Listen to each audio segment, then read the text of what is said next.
and your mother was the queen, you know, and the king had already passed away or abdicated. Hey, the race is starting.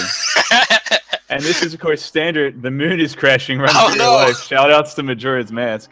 Oh, no. So, is that... Oh, wow. Flip is in the fit. Oh, that would be so annoying for me because no flipperless Houlihan anymore.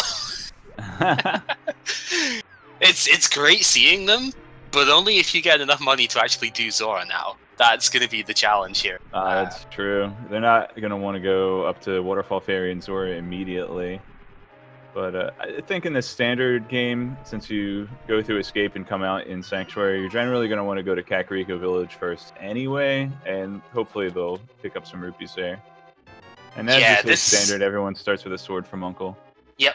And so we'll be hoping to get bombs somewhere in Escape. The enemies do drop different things compared to what they do. It is randomized, so we'll see if any of our runners actually do get a sword, bombs here. I mean, you could probably maybe build a sword could shoot bombs, but we're not into that technology, so... Or boots. Wait, boots would be the best.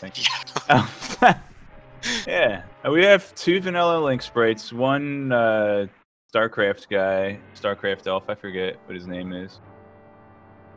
And one... It's the Inkling that fanallis is using. The Inkling? Yep. Okay. It looks like Elrond.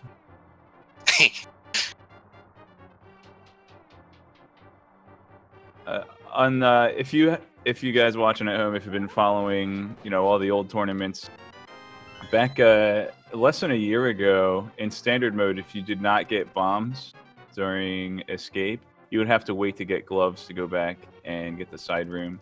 Now it's still faster to use the gloves and going from the top to get them if you don't get them on the way out. However, the mantelpiece that you would normally need Zelda to help push over, that has actually permanently been pushed over after you return Zelda. So you can actually get back to the Escape side room even without gloves, but it's a long trek. Right, and I have actually had a seat before where that has been required. No bomb drops in Escape whatsoever. Hey, isn't that literally vanilla boomerang? It looks like a blueberry boomerang. It's the boomerang in its normal chest. This is even randomized. Wasn't the map in its normal chest as well? Wait a minute. Is this even etc.? If there's a lamp in this chest. Oh wait, we already had flippers. We're good, guys. We're good. You get that nervous feeling for a second. He's up to snuff on their NMG strats and picks up the big key with the boomerang. I always forget. Well, I say I always forget you could do that, and I never even have the boomerang at this point to do that with. So I don't think you can use the hookshot to pick it up, though. Really?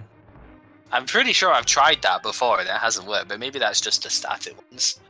Yeah, I mean, you can save maybe less than a second if you start walking toward the keyhole and throw the boomerang to pick up the key. It's really minimal, but... If you do that, though, you've got to watch that you don't accidentally touch the keyhole first, because otherwise something is missing. Did they take out all the text boxes that Zelda gives on Escape?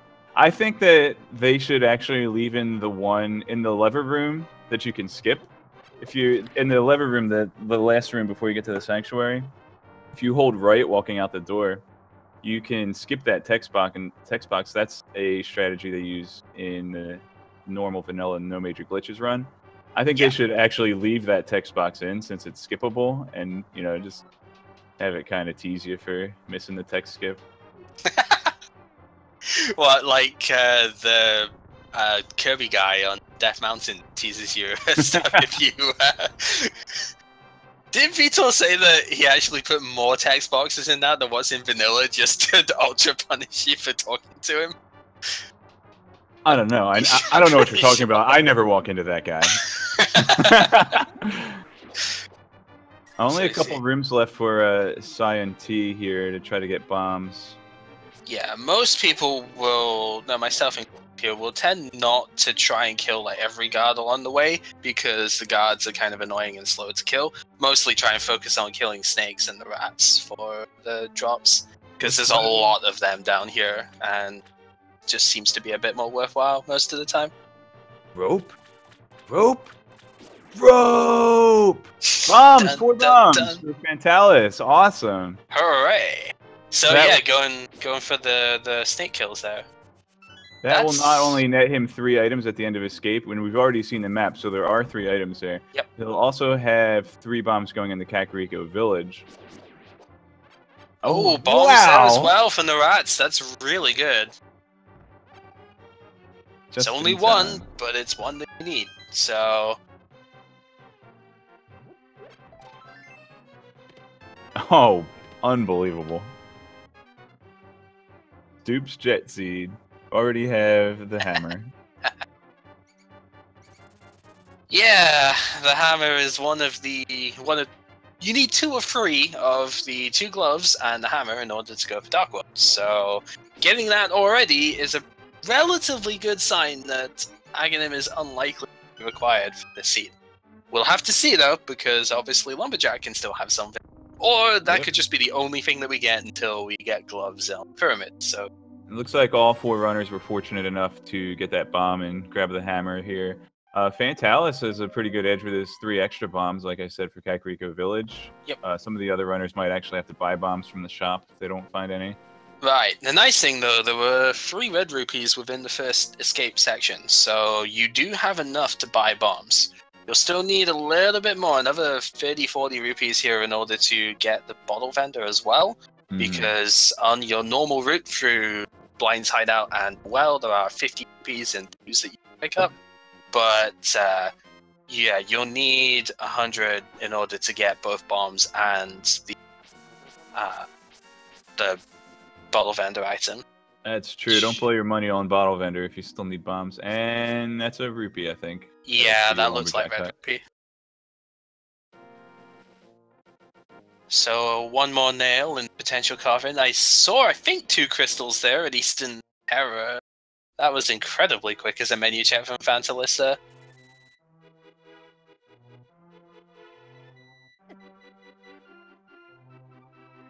Like, I think even if I was trying to freeze frame that to get the crystal, I don't think I'd gotten that.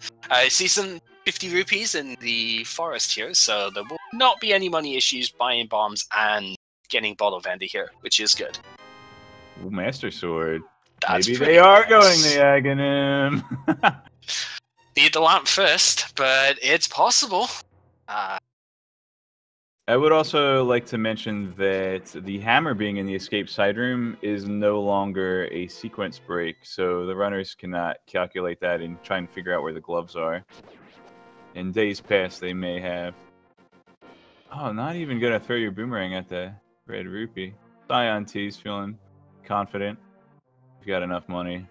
I can see that. I mean, with 121 rupees, you don't even need to pick up any pots in the well, other than the one that you need to get to the chest. So that's fine. I would have probably still picked it up, because you never know. You might, with flippers, you're looking at a potential early Zora check. And that's a fourth bomb, an extra one for Fantallis. That is the... Wow. Quizbowl not even picking up the 20 either. Last 8. Okay, so you need 4 bombs to full clear Kakariko Village. Correct. Including the race game, which you can check without the bomb. So Fantallis is in good shape to do a full clear here of the village.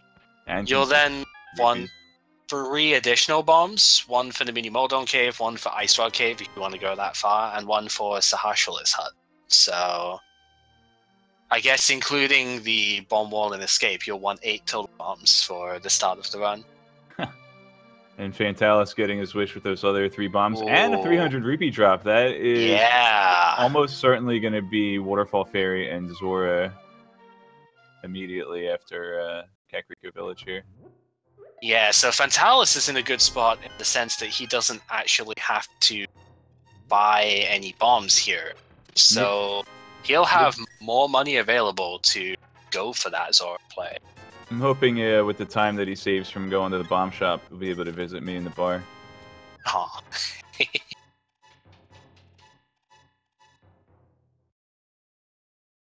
So everybody converging on the well here. That's just as well. I'm sorry, that joke wasn't very well thought. We don't have the bottle to make sick kid jokes yet, so we have to go somewhere. Yeah, I apologize for the puns. I mean, you're probably already welling up with tears. Oh, speaking on the bottle. Fanallis has exactly 500 rupees left at the moment, which is really good.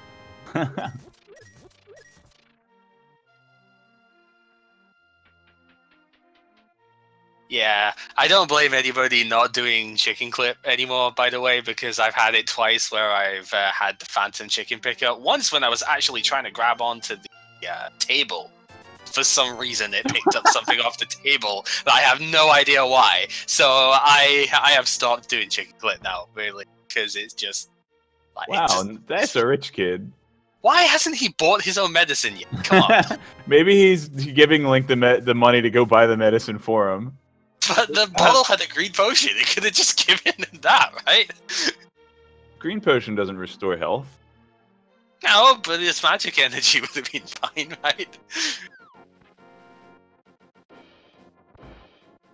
Oh, so Fanallis is actually going to buy bombs anyhow. Okay. Maybe just not quite confident about how many was left.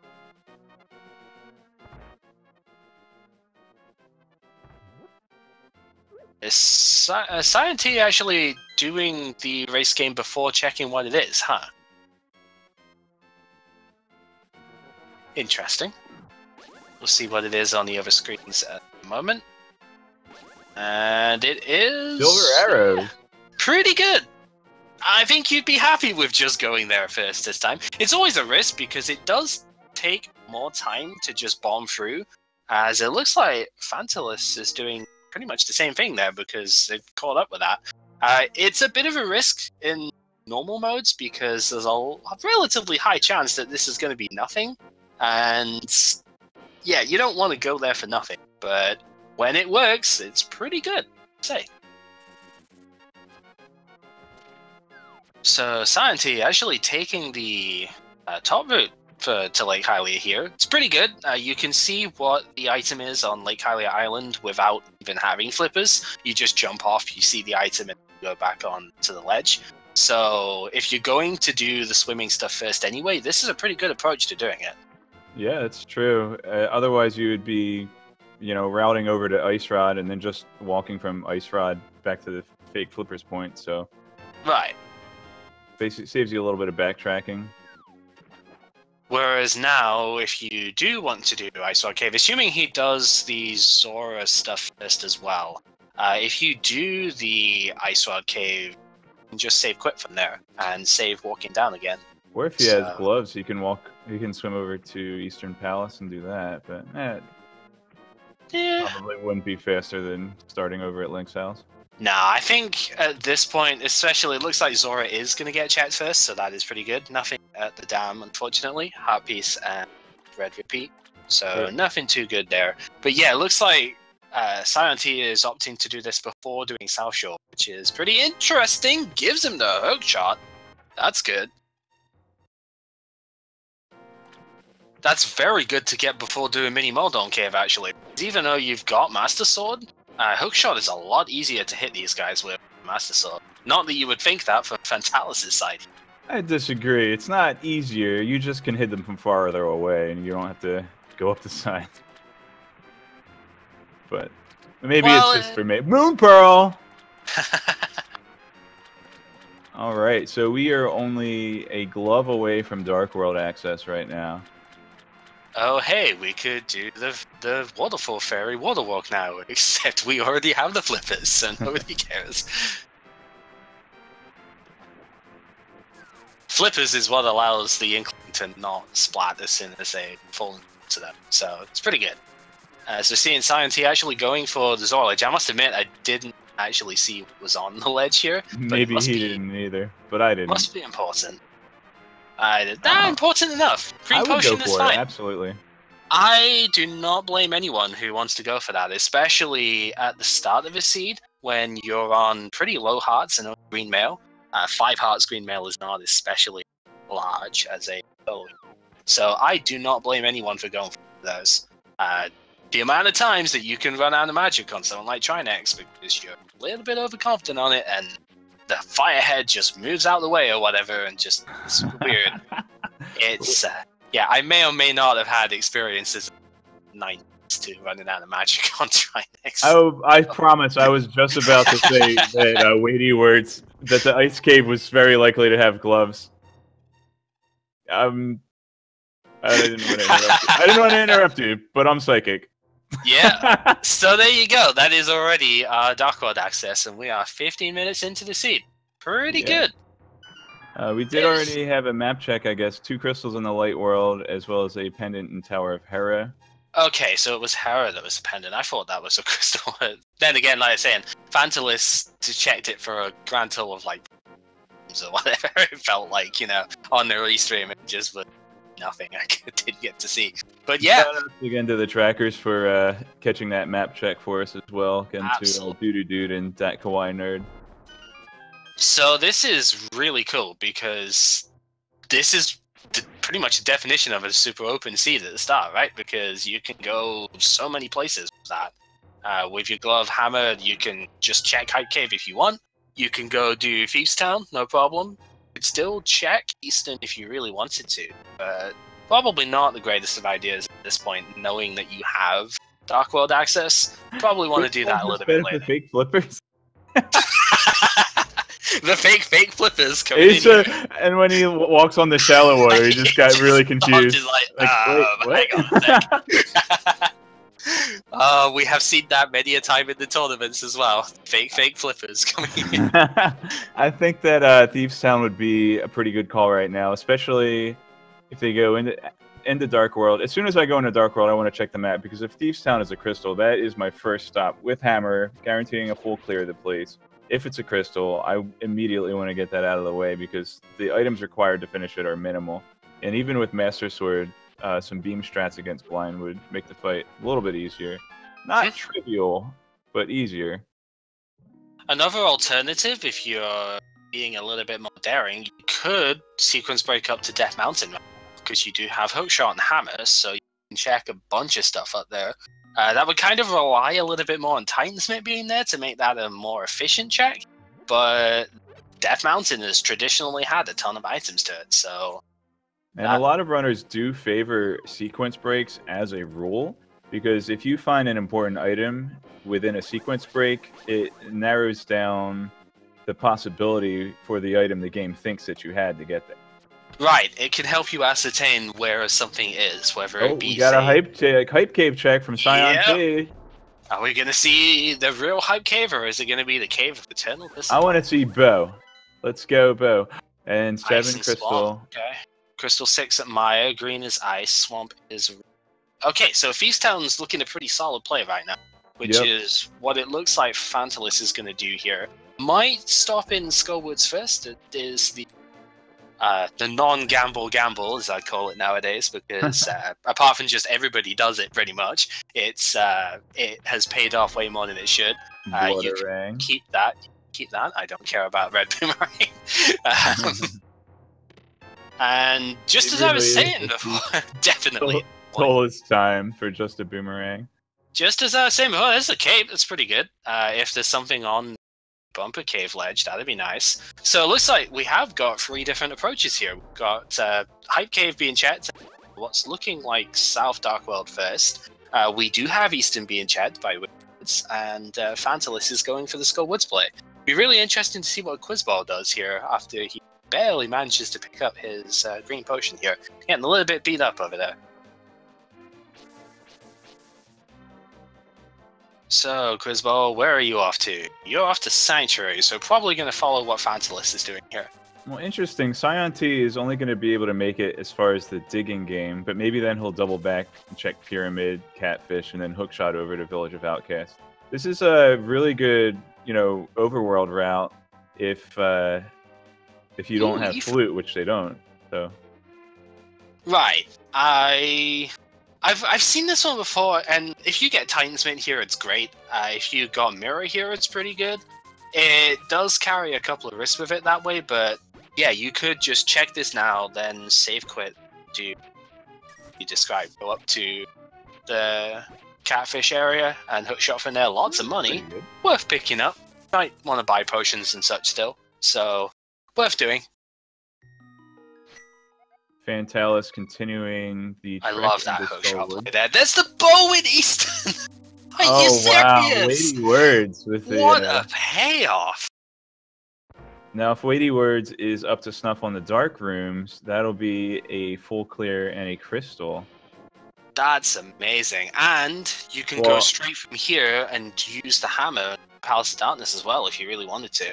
Bit dangerous, but if you're confident in your play, that would be very, very strong. Now, yep, up to snuff in the dark rooms as your lantern has been snuffed. Unfortunately, not using the sword beams in that room here. It's not something you necessarily think about all the time. But when you've got the sword beam or even the arrows, really killing Stavros a bit quicker there. I see a nice death warp for Fantallis there as well, being in that room, not one to push the statue again, and being kind of low on health anyway. May as well just take the death warp. Speaking on dark rooms, saiontea is actually going ahead and doing Death Mountain play here. So pretty much every play that we described is being done by at least one person here. That's fantastic.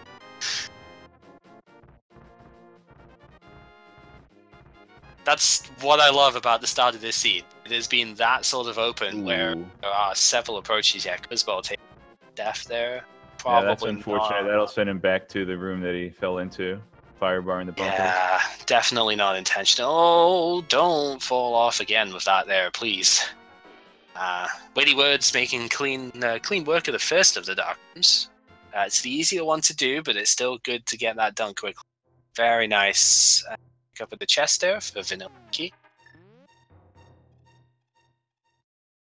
Yeah, I really do like Quizbowl's strategy of just equipping hookshot right here. It's one of the most versatile items in the game. It's good defensively. He didn't hookshot the tile.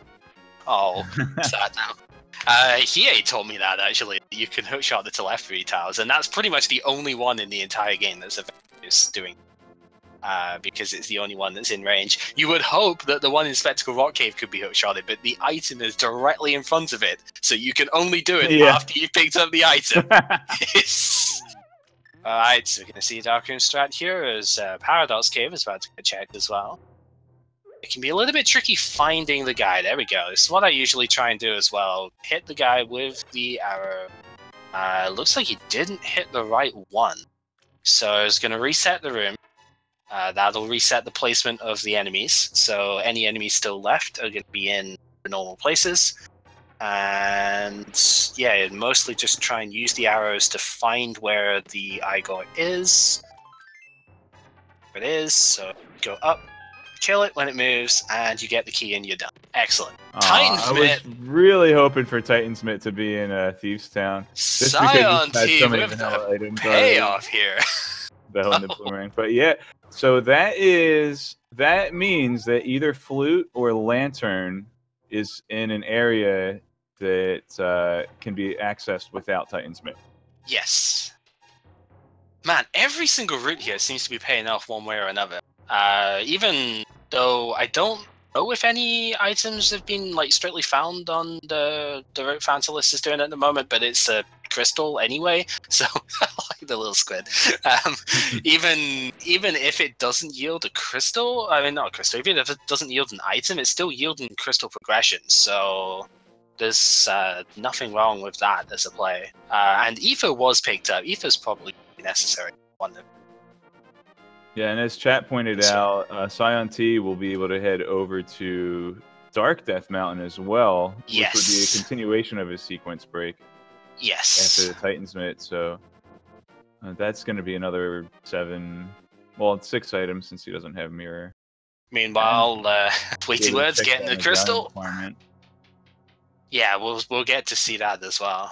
So the idea, hopefully, you would want to do the light Death Mountain stuff as he's done, then go into the portal for Turtle Rock. I mean, he doesn't have a medallion this time, but probably still want to do that anyway. Go into the portal at Turtle Rock and see what it is. Yeah.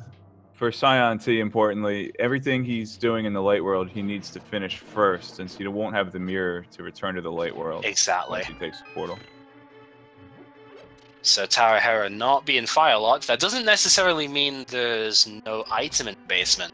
But speaking on fire, every single time this seems to happen to me when I'm doing these things recently is Fire Rod in Thieves Town when I do the Skullwoods chat first. And it's so annoying because you just... Oh, man. So, WeightyWords doing a dark room here. Is he on the mountain as well? Looks like it. So yeah, map and compass already found in Tower of Hera, so there will be an item in the basement that saiontea won't be able to get. Unless he happens to find Lantern off of Moldorm, but that's a little unlikely at this point because there's basically a 50% chance. Well, I don't know. I'm not gonna. It's one of two possible items that he was supposed to have to get here. So I don't blame WeightyWords not doing Palace of Darkness straight away here, because without the Fire Rod and without Bombus or Ether, it is incredibly difficult to do the Dark going towards Helmasaur. And when you're on Green Mail, everything hits way too hard. You can't really just face tank it. And yeah, it's not a fun to try and do. So I do not blame.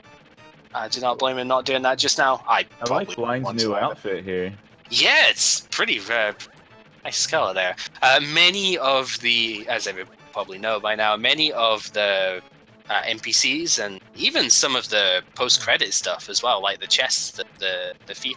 Oh no! Whoa, holy moly! saiontea taking a fall there. He was saiontea was trying to do a hammer strat, so basically 3 hits of the hammer will kill Moldorm, and it does enough damage that she'll skip the enrage phase. Unfortunately, there was some poke damage in there from the Master Sword, which kind of threw off the numbers.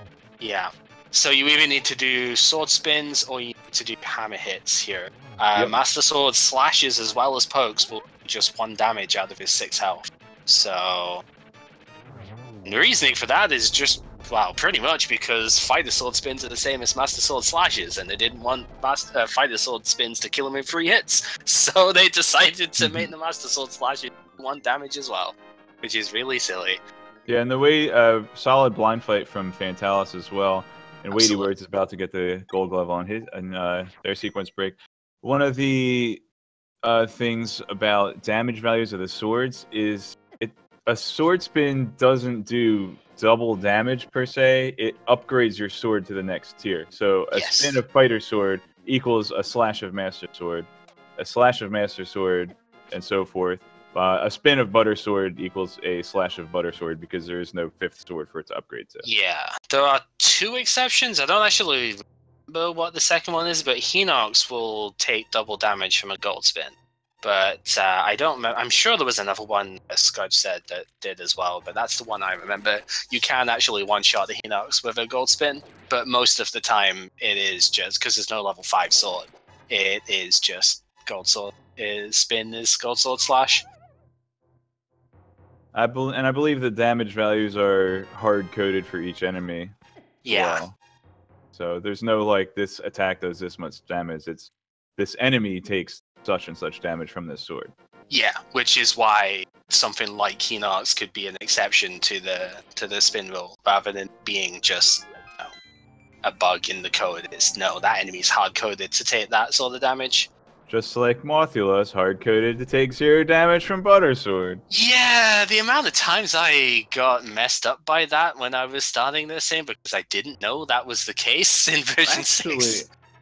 You know, that's not exactly true. I think Mothula's... I said it, but I'm taking it back. Mothula is immune to a damage value that's too high. That's basically equivalent to spikes. Right. So, and I guess they just forgot to make Butter Sword to a different damage value. But fortunately, our randomizer developers have rectified that. It's all about just knowing what does what, really, in these things. So, there's the lantern. That is absolutely enormous information for saiontea. This means that the flute has to be in an area that can be accessed without the gold glove.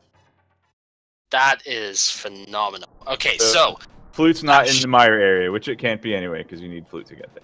So that should be your priority. If you're thinking along the sequence break logic, that should now be your priority to check places that you can get to without the lamp.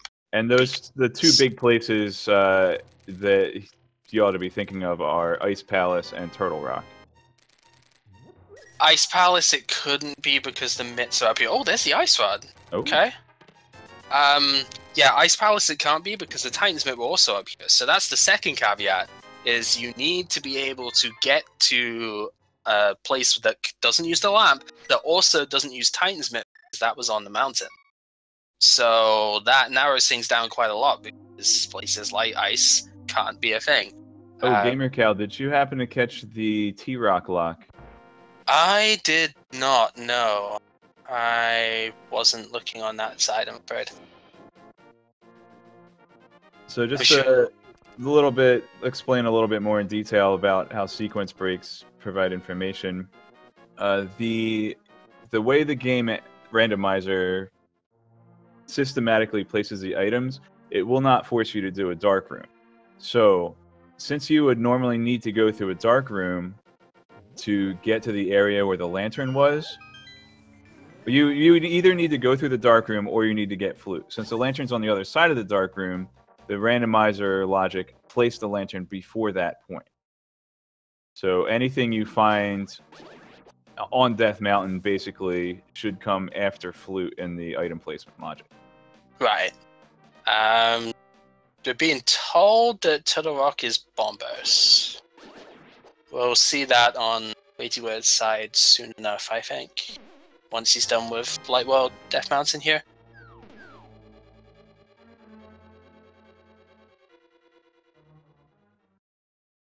And if you guys are just tuning in, this is Link to the Past Randomizer. This is a...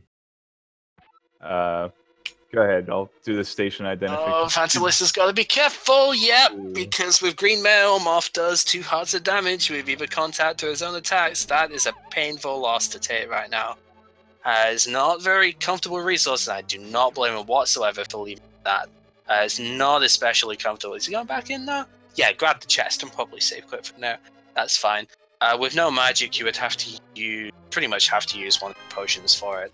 And I've said many a time when I've done these things before, one of the most important things that you should know as a player is your own limits. If you are not confident that you would win a rematch here, then save it till later. But looks like he's going to have another go anyway. You can use potions for the magic, so that'll be okay.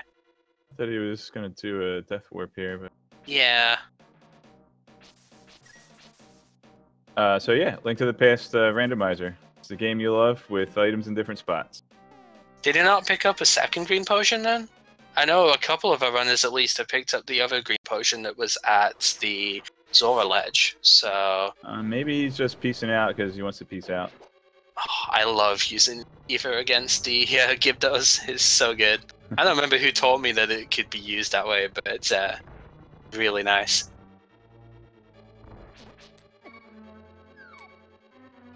Just gotta be careful not to die here, Scion. There we go. Now take your Death Warp.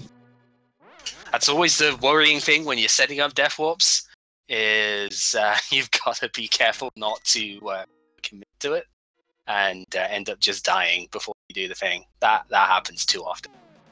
So let's see on WeightyWords' side here, we do indeed have Bombos. Okay, so we don't have the requirement for that yet, but that Ether could still be needed for Misery Maya.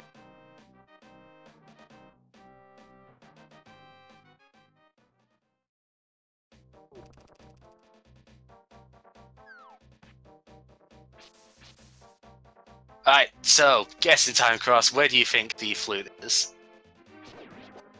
Aegena's Cave. I mean, that's what I want, right? I'm feeling Palace of Darkness, in all honesty. Palace of Darkness. There's a few chests it can be in that aren't locked by dark rooms. I'm feeling it there. I don't think we've even had a North Dark World track with Pyramid and Catfish, have we? No. So those are possibilities, but it just... Gina would just be such a slap in the face, because it's like, hey, here's the item that makes you move around the map as fast as possible, and you could have gotten it 40 minutes ago. Yeah. So now we're seeing from fanallis the South Dark World check that has been done by saiontea, right? Yes, saiontea has checked Old Stumpy as well as Alec Baldwin's digging game. A bomb, and a bomb upgrade to hold it.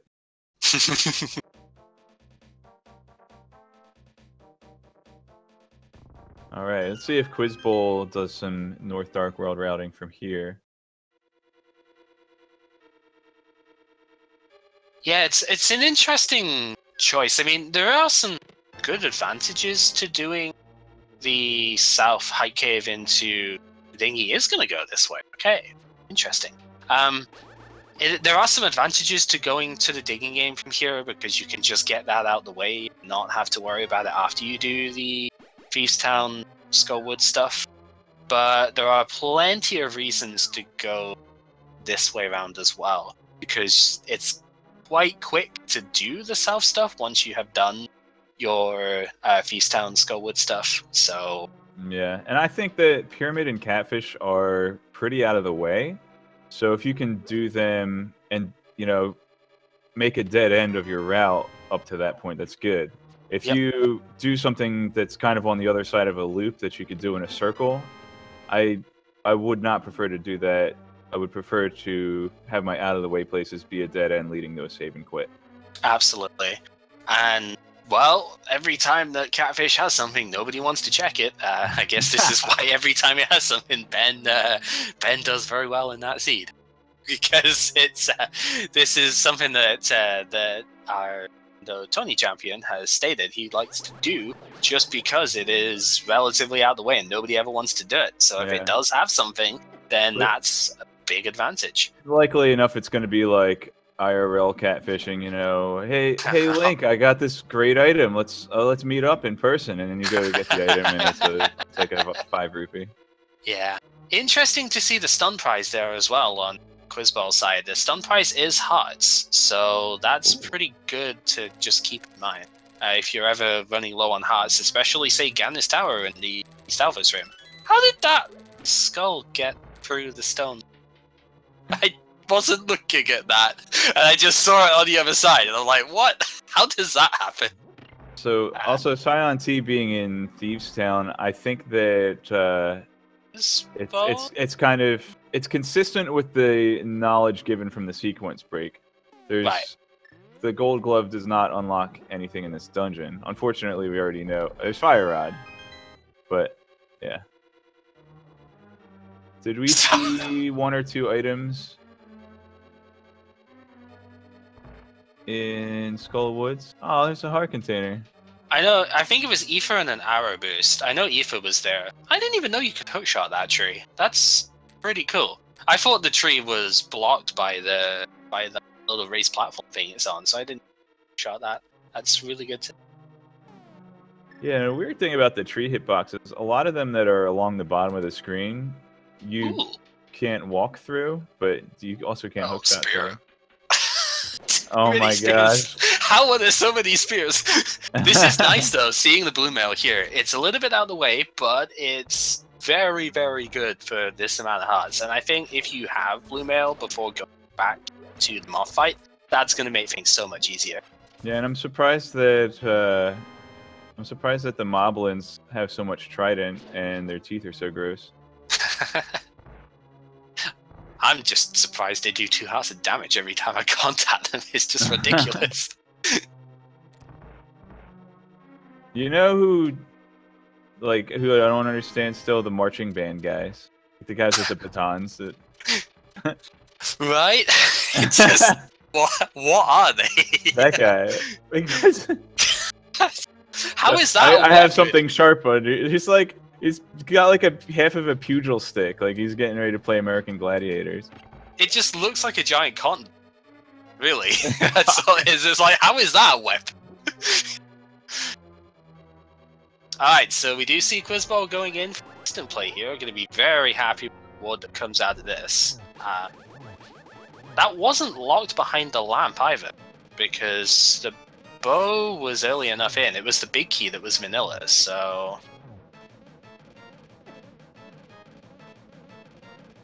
Unfortunately, Flute can't be at pedestal, though. Oh, saiontea, be careful!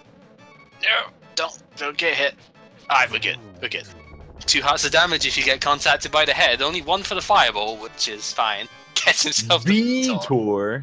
I hadn't seen that when the other runners had done Thieves Town yet. That's... Wow, I meant by other runners, I mean fanallis. That's pretty cool. And no one has gone to Palace of Darkness yet. So, fortunately, we actually, other than the flute that was, quote, required for Tower of Hera, we have all the items required to do all of the... Quizbowl bombing the bow chest. Not happy about that. This is okay though. If Quizbowl is good enough with the Dark Rims here, with the Fire Rod especially, and Ether helps as well, but with the Fire Rod, Quizbowl can very easily just go ahead and do Palace of Darkness after this. I said it before with WeightyWords, but Quizbowl was significantly better equipped to do them than WeightyWords was. So this shouldn't be as much of a problem.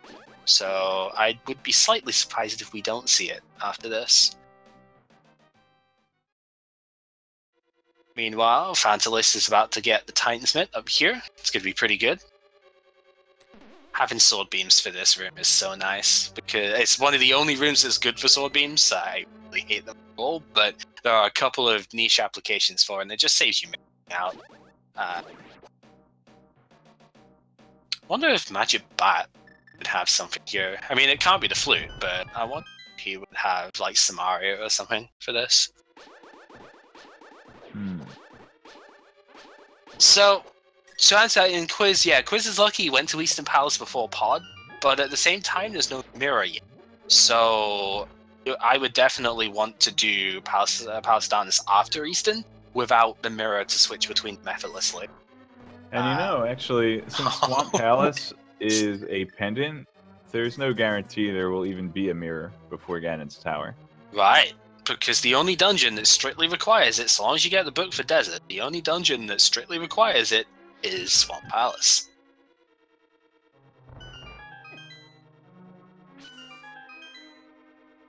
So saiontea about to go to the moth fight here. Hopefully has a little bit more luck than fanallis did. Has more hearts though, I think, than what fanallis had. So should be pretty safe. Well, I didn't even see. Excellent use of the cape there on Quizbowl's side. Just not even having to deal with the damage boost strats there. Very good.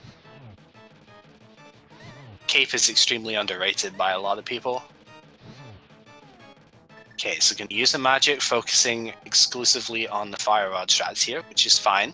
Fire Rod isn't necessarily the greatest weapon against Moth, but it's definitely a good one. The main reason it can be a little bit sketchy, great in this fight, the main reason it can be a little bit sketchy is because of the wild knockback that it has. So it's difficult to not knock them off into spikes, and it can be hard to predict where he's going to fly to. You know, Fire Rod it up the top of the screen, and he's right down at the bottom. It's really annoying, but very, very good.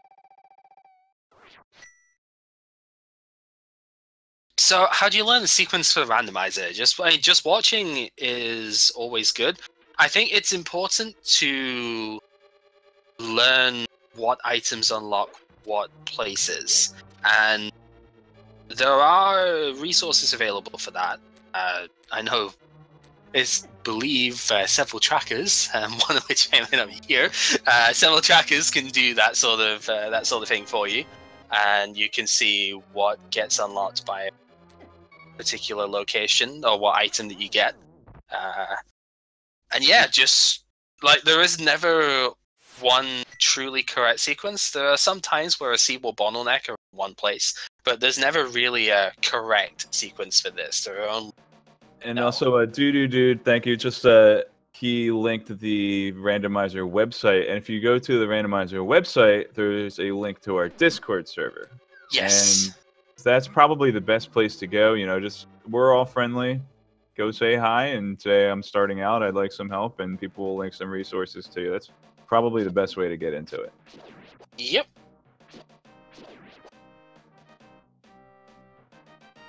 I and many other people have tried to write some general basics for how to get started on these things as well. So there's a lot of fantastic resources out there, and yeah, the Discord is a good place to find them all because there's a training room. There's the boots.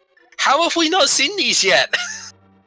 How has nobody gotten these yet? When did Mothula drop the big key? Mothula dropped the big key, sure, there it is. but it's like no one killed. Nobody wants to go nobody to killed Mothula yet. Oh, that's heartbreaking for fanallis though, because if he hadn't died, then could have had those boots. That's wow. What a pickup from saiontea there. Wouldn't it be D boots? I suppose. D Grossschuhe. Certain games could even call them dash shoes. They let you Or dash. speed booster. Oh, an immediate payoff with the hammer dash strat here. Oh, it's really good. Don't try and do this in open if you don't have a sword, because you will bonk and you will be sad. What about swordless? You can't do it ever because you don't have a sword. Just never do it. See the time difference here. saiontea just blasting through the hammer pegs while fanallis and WeityWords. Oh, that's a shame. Oh, and I do love Quizbowl heading up into Palace of Darkness. I think you predicted that this would be the next. Yeah, step. I thought he would do this because his equipment is good enough that he can do this without any issue here. Yeah, Ether for the big maze room, and then Fire Rod for the turtles room. Yep.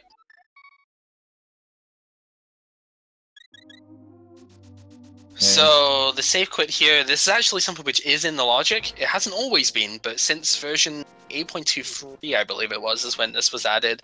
I'd have to check my document to see because I listed these things. But version 8.23, when you save quit with a dwarf, it will put him in the light world with you, so you can actually find the mirror here or at the purple chest now. Oh, the shop.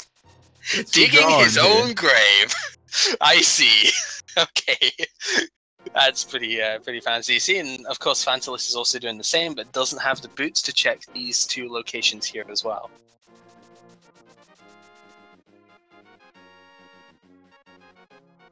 The only catch is without the mirror, I mean saiontea has already done the South Dark World loop anyway, but without the mirror, the shovel is a little bit more awkward to check right now.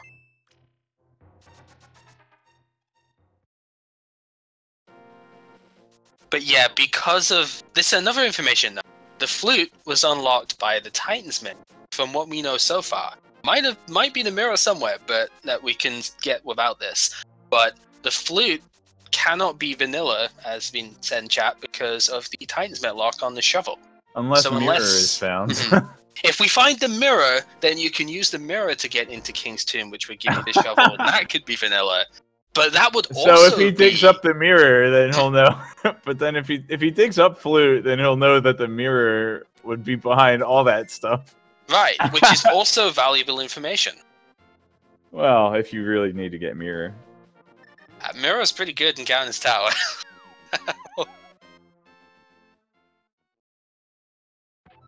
I mean, if you try to do the plays in there without the mirror, it's pretty difficult to actually go, oh, I'm in random room now, and now I've got to go all the way back, or I'm in, like, the firebar room or something, and I can't get back up. Oh, okay. Yo, was that the legendary single arrow? Was that? We can beat the game now. You got the kebab skewer.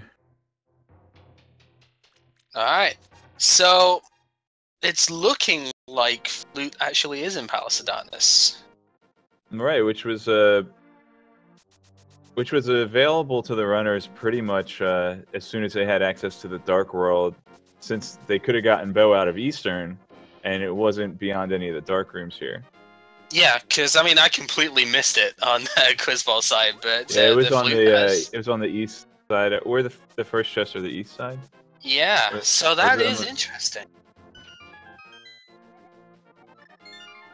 So where's the mirror? I know we don't need it necessarily, But then where's the book? Because you need It's one of in the two of Gaddon's them. tower. You can't have both in there. Desserts and Crystal.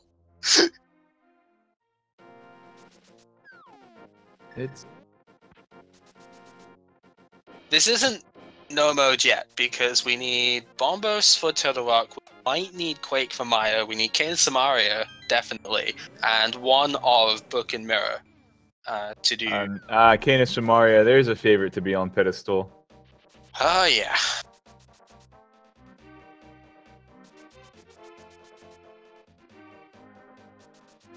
So Quizbowl actually opting not to do the sequence break up to Death Mountain and get the Gold Glove and Lantern is going to do his Dark Rooms here in Pod.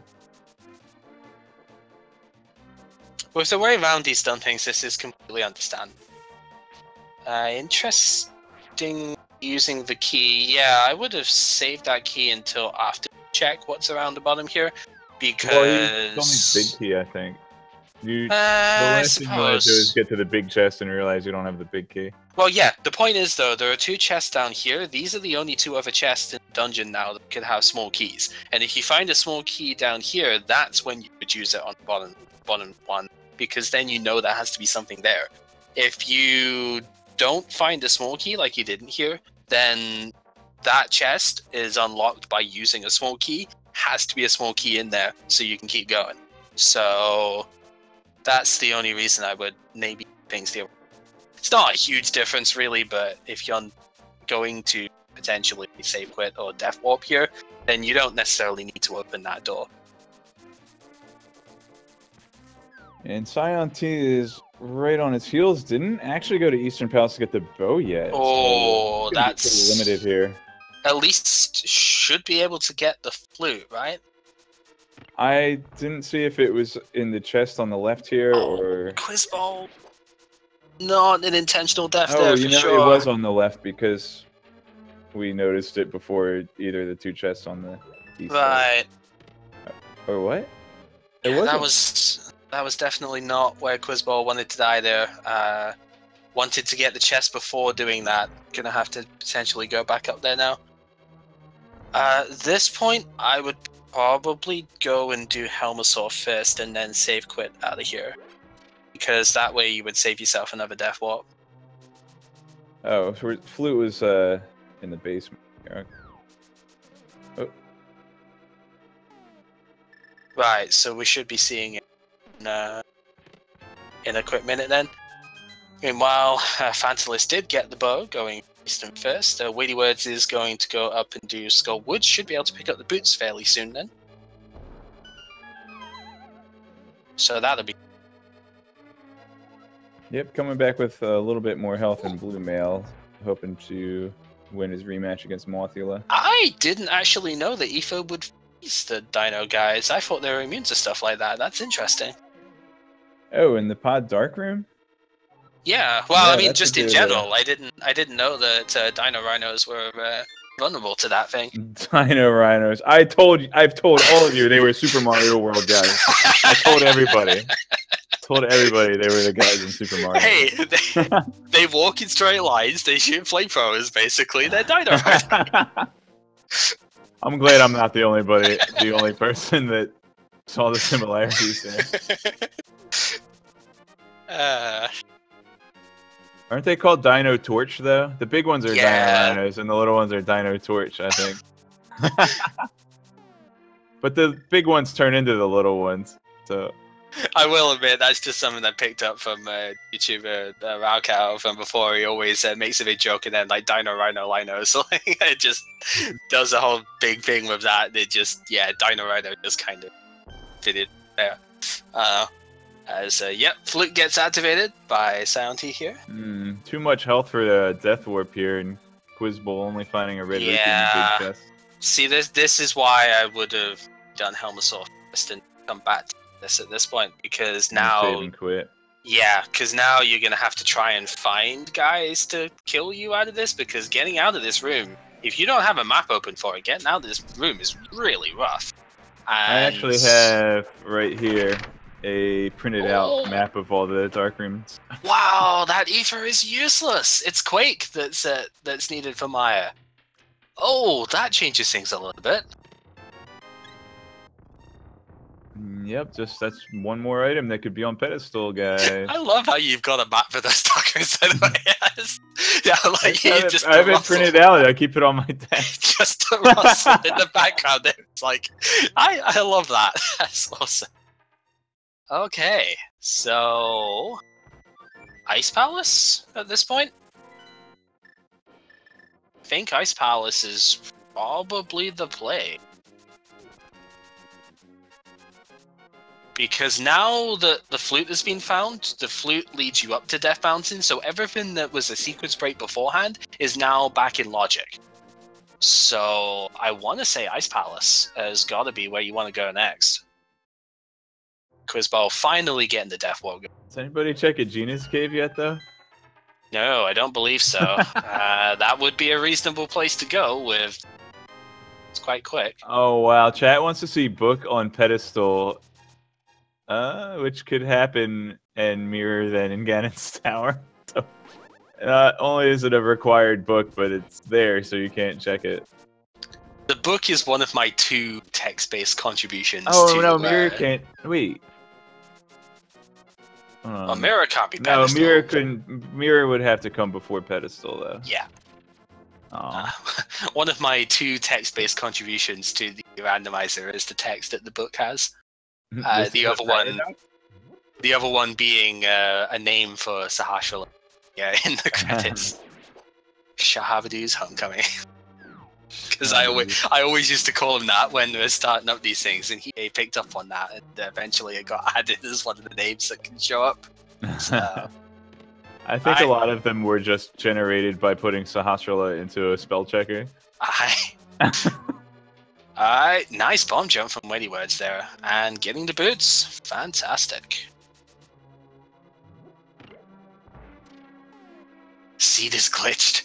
I'm not even sure what glitch you could use to do Swamp Palace right now. I guess they do have boots, so you probably do exploration glitch in was it the Spectacle Rock exit, right? The one that the mini Waldoms are going up. I think the intended route for this was just a credits warp. Just exploration glitch from the start. Yeah.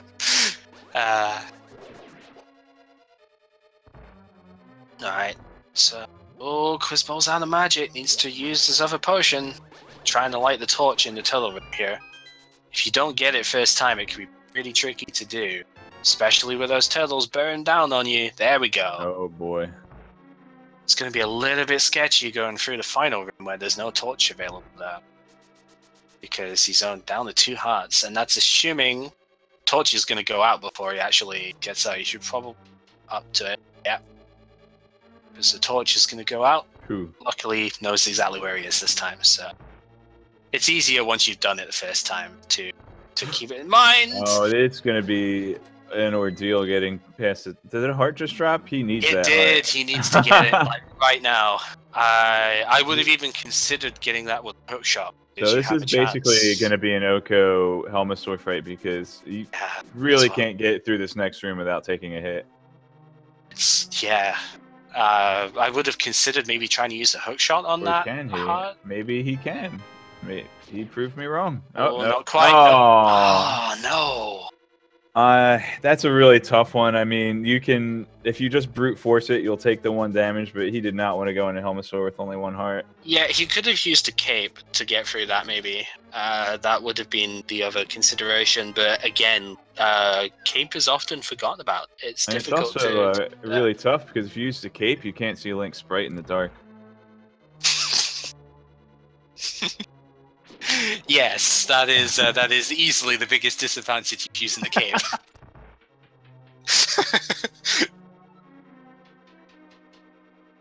Who's the favorite? It's hard to say it, to be honest. That's a good question. saiontea seemed to be ahead, but he has to go back in the pod here, whereas fanallis can clear it off in 1 go. Meanwhile, WeightyWords is about to go over there and get the flute, which is very good as well. So, Yeah, it's really hard to say. I want to say saiontea and WeightyWords are pretty equivalent here, because saiontea still has to do most of Palace of Darkness, where, you know, because you only managed to get a little bit in before getting bow locked, whereas WeightyWords has already done Eastern and just focused this dungeon in one shot.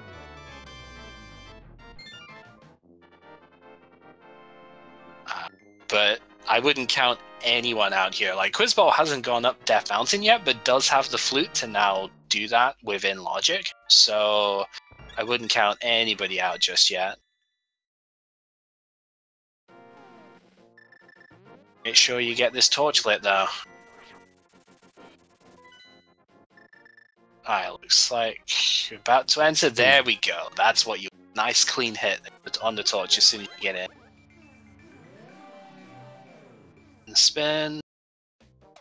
Another generous heart drop. 2, definitely. Oh, fanallis taking the death. I don't know if that was intentional. I didn't see where the death was there. Start. Maybe it was intentional then. Being at the start of Palace of Darkness. saiontea immediately going to head back into Palace of Darkness here, try to catch up to the other runners. Well, pod-wise, trying to catch up to them, but this is one scary Helmasaur fight coming up. Even yeah. with the silver arrows to finish off the second phase, any hit here is death. Oh, and he gets a very mean fireball pattern. Yeah, so everybody is going to get that pattern, but that's still, gosh, kind of fun how everybody's in Palace of Darkness now. Pod party. Remember, guys, the party's in the back. Go, go! Good shot. Nice. Excellent. That's what we want to see. We want to see these guys in sort of stressful situations, but also good that strat. So, good stuff. Getting a heart piece off of it. He'll be happy enough just to get it done this stage, I think. Because now he can go activate the flute, go up Death Mountain most likely, because no Titan's Mate yet, so can't go the other way. And just get rolling. Pretty good. Blue Mail was on Bumper Cave, so WeightyWords has picked that up and nobody else has yet. I don't know if anybody else has actually checked it.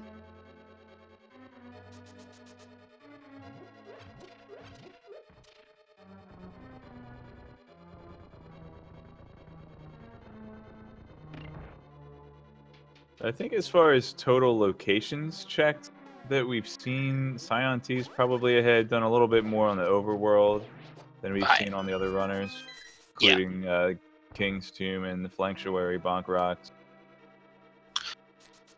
The shovel hasn't been checked yet, right? From the thing of that? No, because King's Tomb did have the shovel, but I don't think it's been checked yet. Are we going to see a hammer jump? We are going to see a hammer jump here. Not quite getting the positioning right, unfortunately. It's pretty difficult to do the hammer jump with buffers. Obviously, getting the pause buff at the start. fanallis has got to be careful here. Those fireballs really did a number. Very good. Second try on.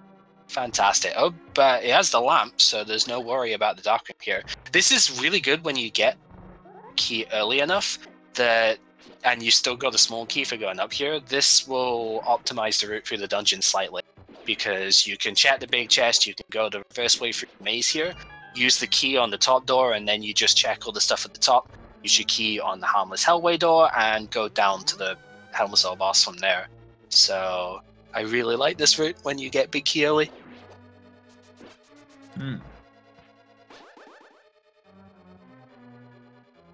Meanwhile, our third attempt at Helmasaur here, Scion coming up.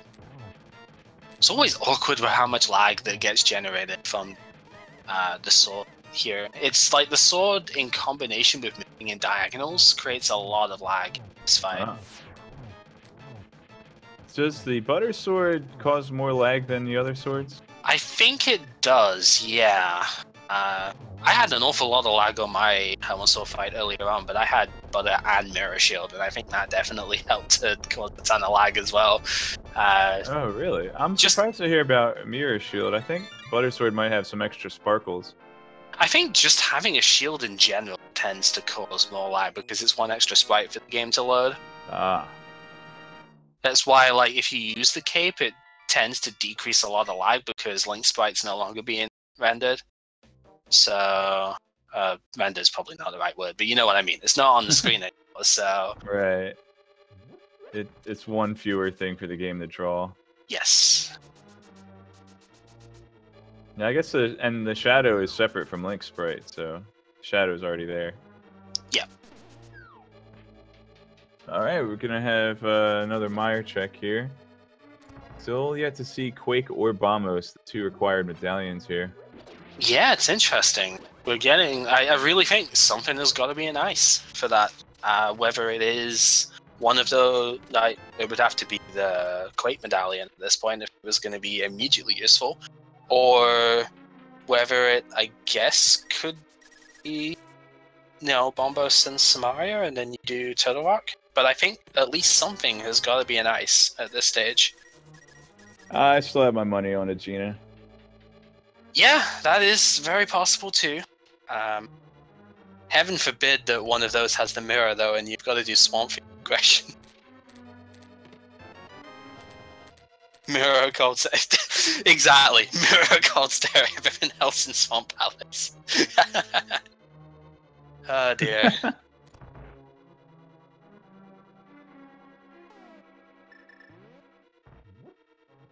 So... Is fanallis gonna go back and do Skullwoods now with a little bit more health? That would be pretty good.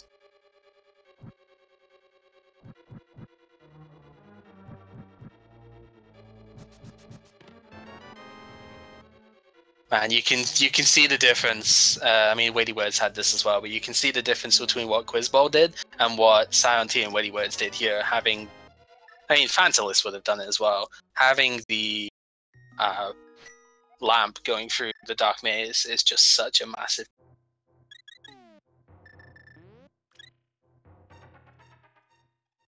All right, where's saiontea headed next? Ice Palace, probably a thing. No? Probably going to get potions for it first, I would imagine.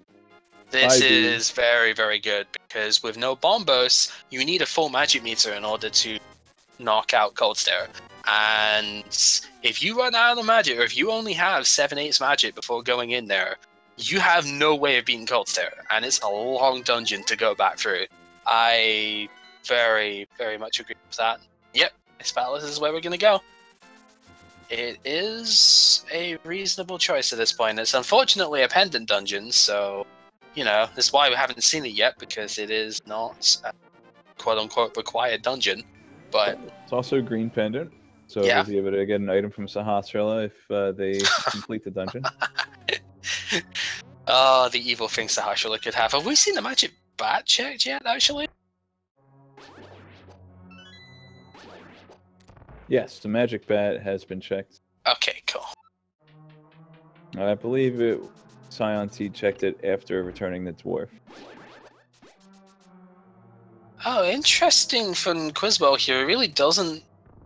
I guess he just fell off by mistake. Well, not even by mistake, just falling off there. I was thinking he might have been going down to do the basement first, but not wanting to do the pendant dungeon finish. But no, he just fell down.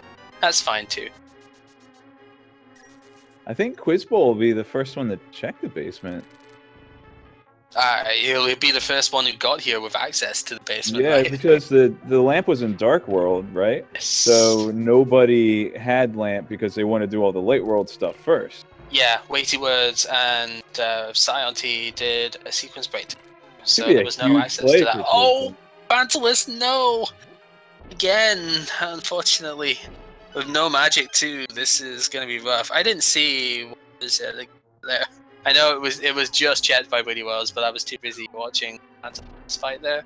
And Quizbowl could not do the basement first because the small key was upstairs. Right, but the small key, like he had the small key there, so I was thinking he might have done that at that point, but yeah. See the bomb jump from saiontea here, very nice. I still mess that one up sometimes, and I have no idea why. It really annoys me. It's like, I've been doing this for nearly a year now. I should be able to do this jump with no problem. Come on. Oh, fanallis also getting grabbed there as well, but I think that was more on purpose because just wanted to get some magic first and reset the world by getting War Mastered. Right. Since the prize packs are shuffled, I believe the Gibdo's prize packs are shuffled as well. Yes. So, you know, in a vanilla run, you'd be expecting to get a magic drop off of some of these Gibdos here, but there's no guarantee that's even in their prize packs. Nope. So here would be one good use for the Ether, would be to get this room cleared off with that. It does take up a lot of magic, but it's well worth it to get these guys out of the way. Wow, really good dodges of the Gibdos here for fanallis, and conserving as much magic as possible by using the lamp to light 3 of the torches. Yep. Trying to, okay, whoops. Yeah, I just wanted to try and fire rod the Moldom out of the way because it can be pretty unreliable, like hitting it at the right point with the slash, but... Okay, we have a big check on Quizbowls on the bottom right here. Let's see what we got. Oh, it's okay! Wow, that's that good. that is value. It's not required, but it is value. If the fourth sword is never found, that is a massive advantage. We're talking at least 2 minutes on the Ganon fight itself, more than the other bosses which are still to come up. That's really good. Trinex also one of the big spots where Tempered Sword comes in handy. Oh, especially if half magic is not found. Yeah, a couple safety bottles at least. So if you go in with blue pots, hopefully wouldn't have too much trouble, but even just the amount of extra time you spend by switching over to Hammer and the cruddy hitbox with that. fanallis taking another death. That's... oh. This is not the way that you want to see this go.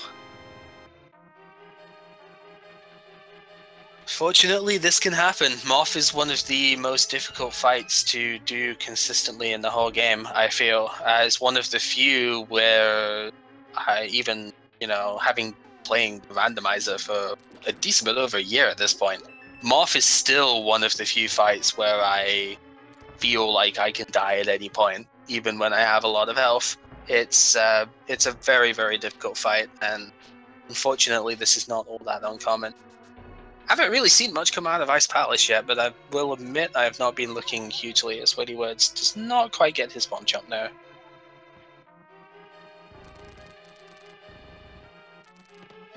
Just to key out the big chest. Alright, fanallis, come on, you got this. It's such a heartbreaker that the blue mail is so close to this place too, and you can easily get that.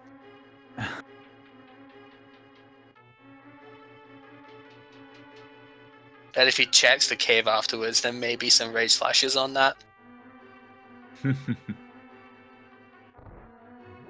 Oh, no. You got this. Come on. Don't get too greedy on it. Oh, God. That was good strategy, taking the hit from the spike. Yes, well done. I don't know if that was intended, but I'm going to give fanallis credit for walking into the spike to get the iframes to go through the more damaging Rinkas there. Yeah, because they would have done the 2 hearts left to take him out. And, yeah, very, very good. Cool. It's nerve-wracking just watching. And I do not blame him bombing the vengeance. It's like, you didn't even give me the item here. So much trouble for nothing. I can imagine we're gonna see a couple more bombs in the boots chest here.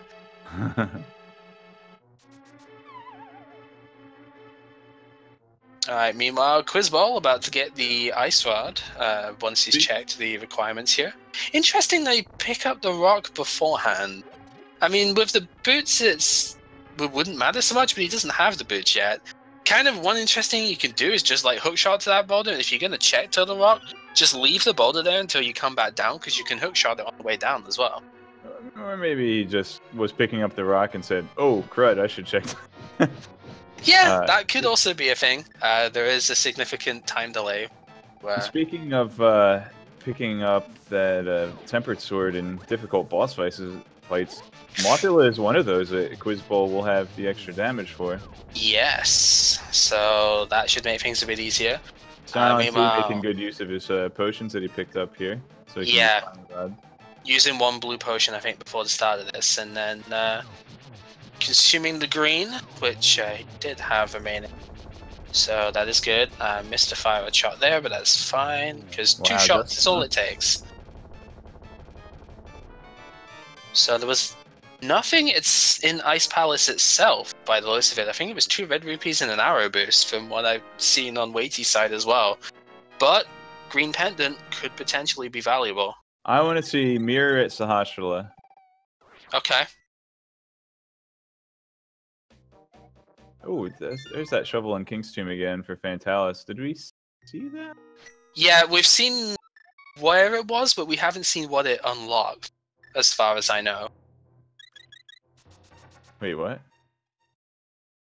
I already saw the shovel at King's Tomb before, but I don't think the shovel spot has been checked. Okay, yeah, that's that's what I was getting to. If the item had been dug up. No, wait, it was like a heart. Was it? Wow, but a sword in Spike Cave. That's okay. So it is unlikely that unless they get super trolled by stuff here, as Sash just hey, you have cleared this very difficult trial. Here, have some change for that. Go buy yourself a potion again that you already used. It's unlikely that unless that's one of the final spots these guys can check to get something. Yeah, it's unlikely that they're going to get that. And with the other sword being locked in Pendant Hera, could be seeing a lot of Master Sword here from everyone except Quizbowl.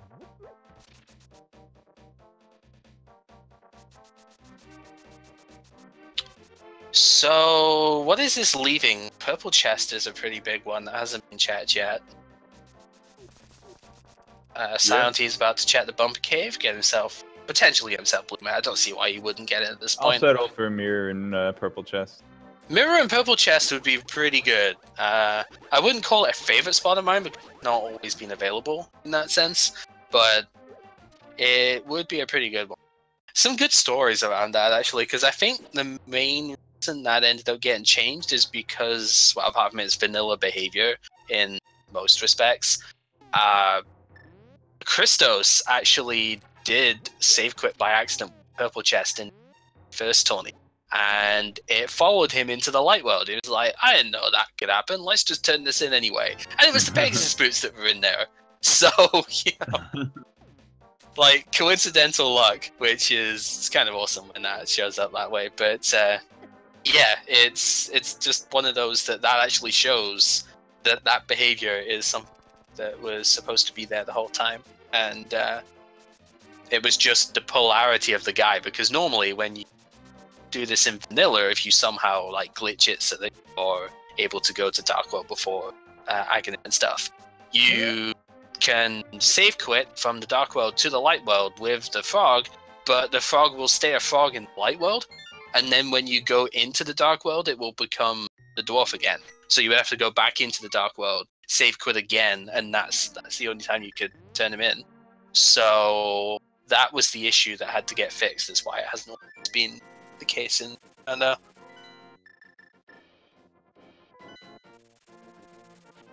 Why do they call them Pegasus boots? I mean, like, the Pegasus is a mythological creature known for flying, not running really fast. I mean, oh, there's Quake. That'll get him into Misery Mire. Alright. An actual important item in Purple Chest. So now let's see Mirror in Misery Mire. Oh, we have a Gina finally being checked. Holy cow. What? How did we miss? I mean, again, it's being checked by someone, but apparently I missed fanallis getting Purple Chest at some point. Was that, like, really recent? Oh, actually already inside Mire. Yeah, because as soon as you were saying, I saw him in, I was like, wait, didn't we... Like, when did we miss this then? Huh. Maybe, I think that probably was done at the same time, actually, right? Because instead of going Bumper Cave, it was gone straight down, get the Purple Chest. Literally just did it, yeah. That's what I was thinking. Because that seems like something, yeah, we would have seen. Yeah, we'll admit. We have stories to tell, okay? Sometimes that happens. Alright. So, hopefully Maya's got some time. We are seeing Quizbowl finally doing the Skull Woods play here, so hopefully we'll just clear out Moth. No problem with the resources here. Gotta be careful though, taking a lot of damage here. Mirror doesn't have to be a Misery Mire. It could just be the book that's here, and then the book leads to Desert, which has the medallion for Turtle Rock, and then you just never find them.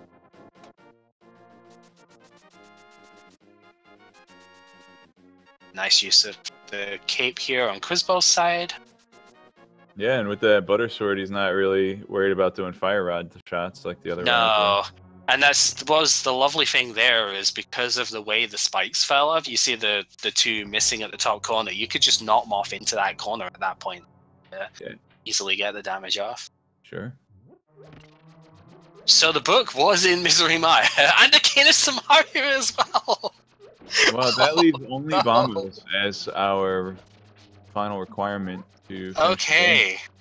Yeah. So the hope now would find this in Desert. Looks like Scion, yeah, is going. Scion did some other Death Mountain stuff here as well, I think, but is actually going back to check the basement here. So we'll be very happy to find that Tempered Sword.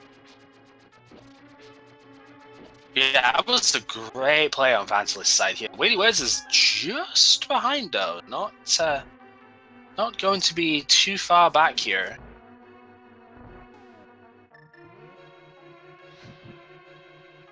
Yeah, this is potentially a mirrorless seed at this point, because Bombos is the only thing which is still needed. So saiontea grabbed the Temper Sword here. See if he also continues to Spike Cave, and I think he will, since he hasn't saved Quat at this point. Saving Quat. That's a past tense. I thought you were sort of trying to make fun of the Quack medallion then. Save Quack. Alright, so I guess saiontea actually is going to get butter. That's a very good play. Especially since he still wants to find Bombos and Red Cane. And Book, since he curiously hasn't called him Mire yet, but...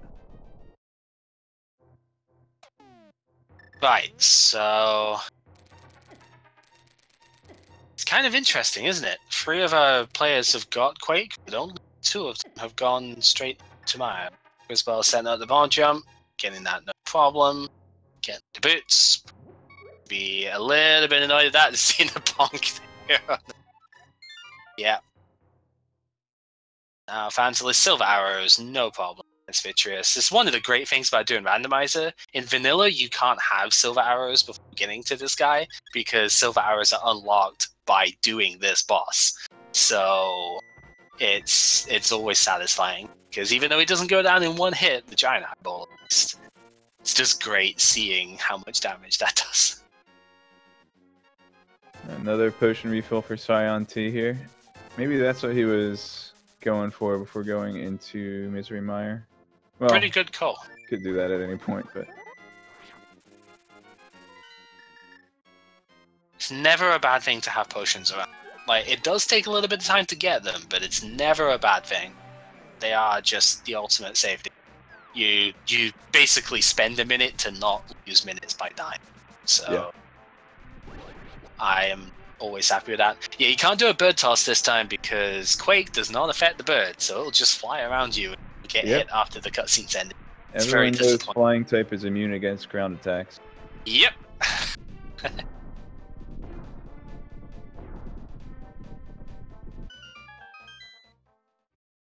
Alright, so fanallis now checking Desert, as is the way to do. Can't check Bombos with this because that requires the mirror. So I'm sure in his mind the thing he really wants to see here is Bombos. Oh, you know why saiontea put off coming to Meyer is because he was still hoping to find the red cane somewhere else. Yeah, it makes sense because you don't want to double dip a dungeon with 2 items in it. Vanilla Samaria is one of the worst places you can.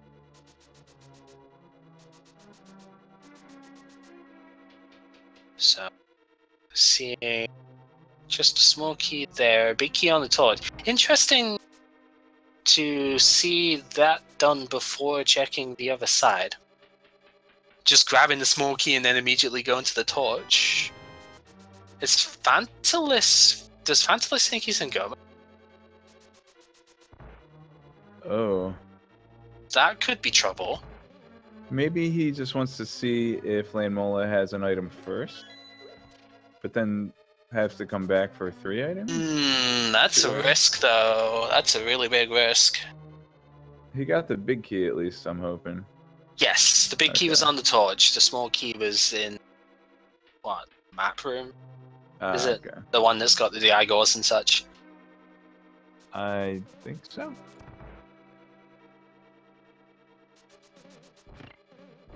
Yeah, one of the funniest things in randomizers, not funniest, one of the more annoying things that's gotten me more than once is going to Landmolas and not having the big key. Yes.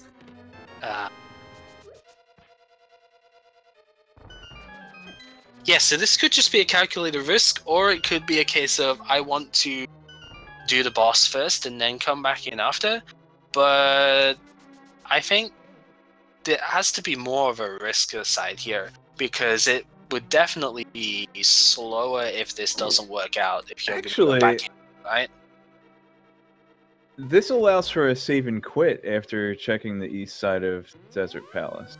Sure, but you could just flee away. That's the thing, though. This being a light world dungeon, you could just flee away. That's why I'm curious on this one. Yeah, I'm sure fanallis has got a plan. That's.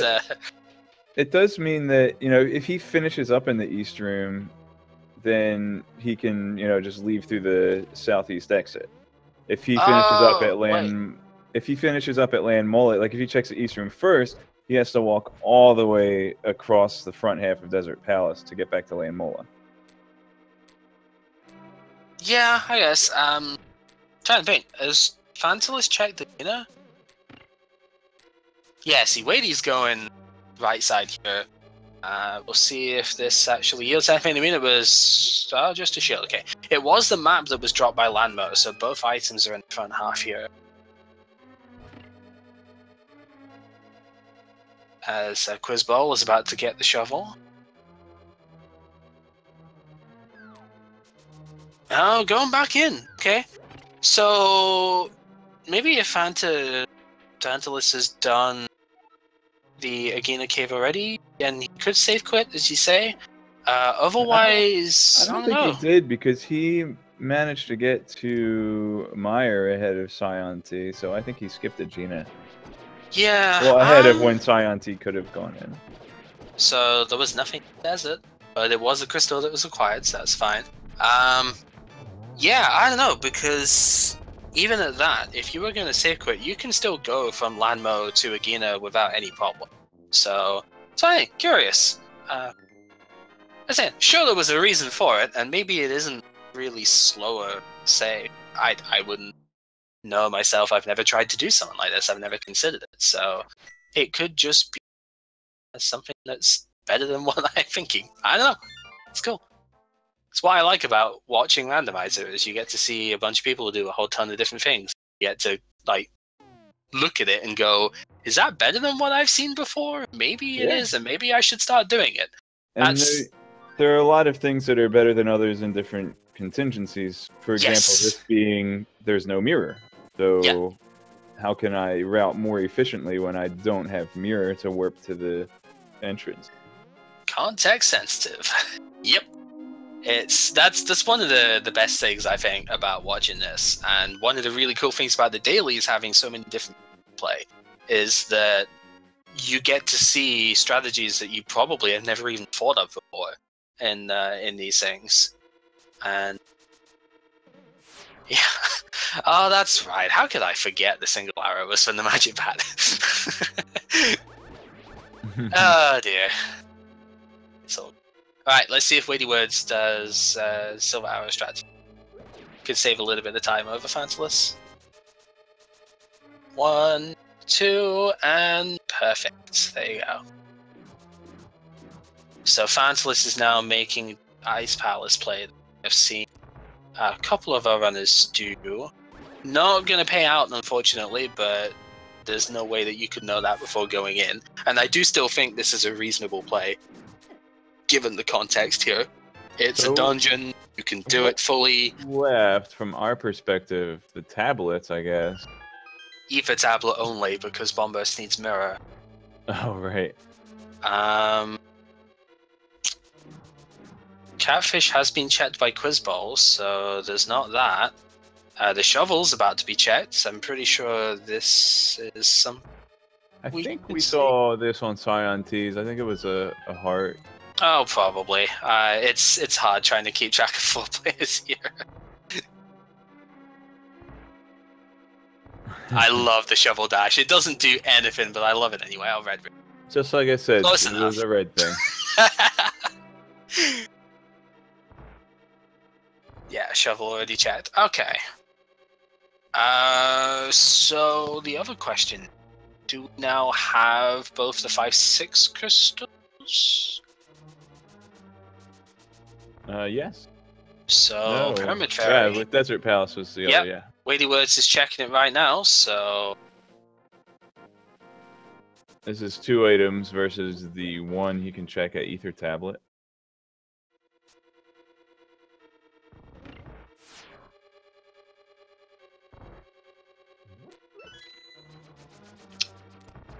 interesting situation. There's really not a whole lot of other places to go. So either this is what we need, or this is an item to unlock place to go. It's basically Mirror or Bombos in here.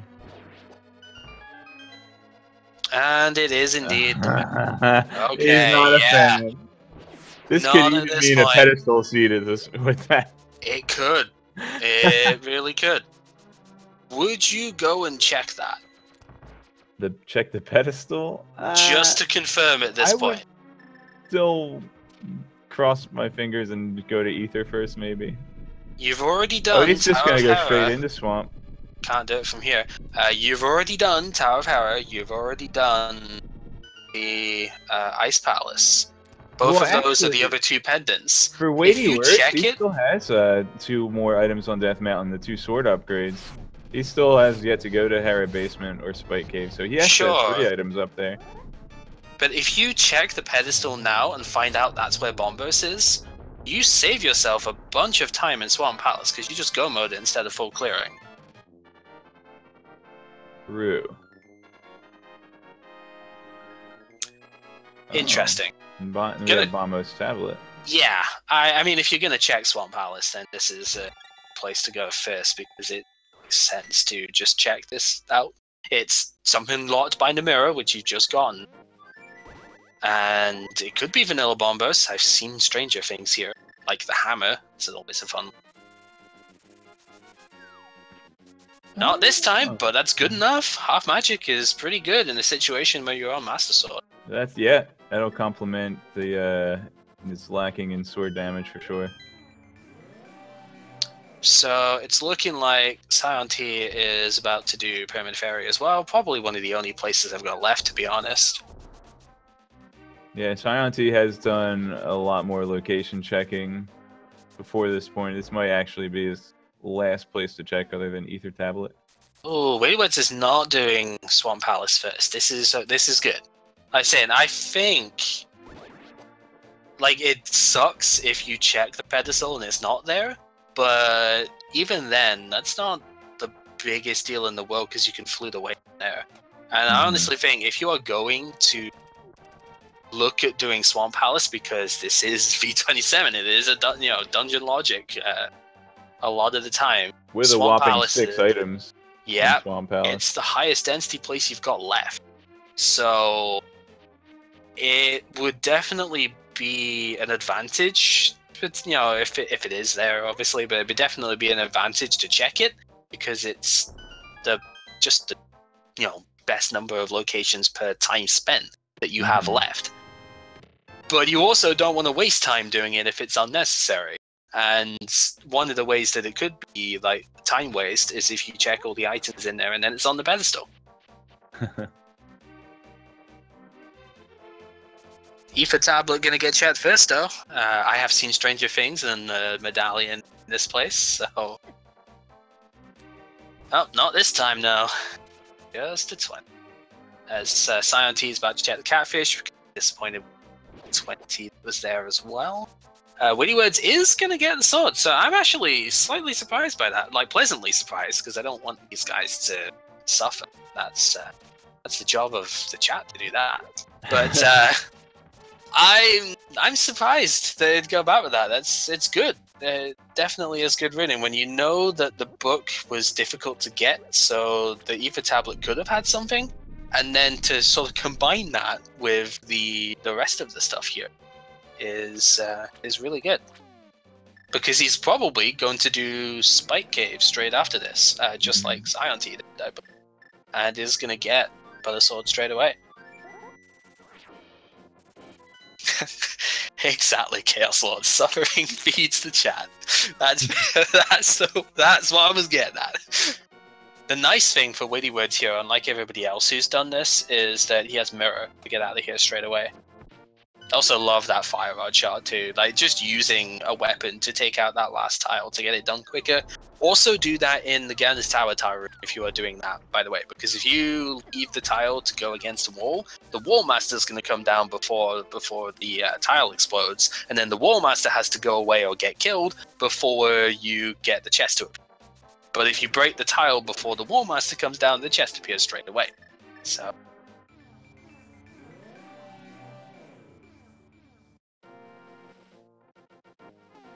Ah, dead rock block.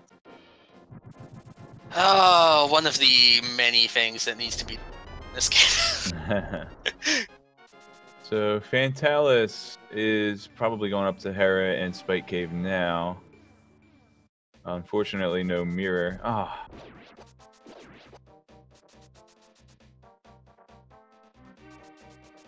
Alright. So saiontea is also not committing to Swamp just yet. Totally understandable. It is a big time sink if you don't get it, but checking all the mirror spots is kind of a big time sink too. What if it's a checkerboard cave? Yeah, that's another one. I've been seeing you right. But as you were saying before, a lot of times runners will opt to go for higher density areas, which be Swamp Palace. I mean, it's with pedestal, being unknown. It's basically 7-item check. Just for clearing a dungeon, but. Okay, saiontea, where are you going? You are going for the pedestal. Okay. See, I like this because I mean I've said why I've liked this before when it's discussed this as an option. WeightyWords might also be doing the same here, but yeah, I really like doing this before committing too heavily to a lot of world stuff. I've already checked a couple of the mirror spots, but there's still a couple of big ones left. I really like the idea of this. So, are we gonna see it? It's bomb storage. So, you know now that the Swamp Palace pendant is not required. So, if you are gonna do a full clear of Swamp, could be more considerable to do left side first. Yeah. If you find like map or compass at the start, so there's an item over there. So fanallis is taking his first trip into the Tower of Hera here. Going to be able to clear this all in one shot. It's been a pendant dungeon the entire time. You want to avoid those where possible, so... I like these spin strats. They've been... That's another thing, like, I picked this up from the dailies as well. Just using spin attacks with a Master Sword against the first two there is really interesting. Didn't think about that at all. So, WeightyWords and saiontea, once again, basically right behind each other on this. This is really cool. Both checking the same spots at the same time here. Missing the dash there on WeightyWords, but that's fine. Oh! Ansel is taking a mod on death. Mod on death even. Not even the real thing.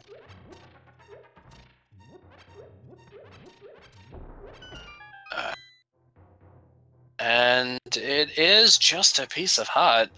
So it's Checkerboard Cave or Swamp Palace, right?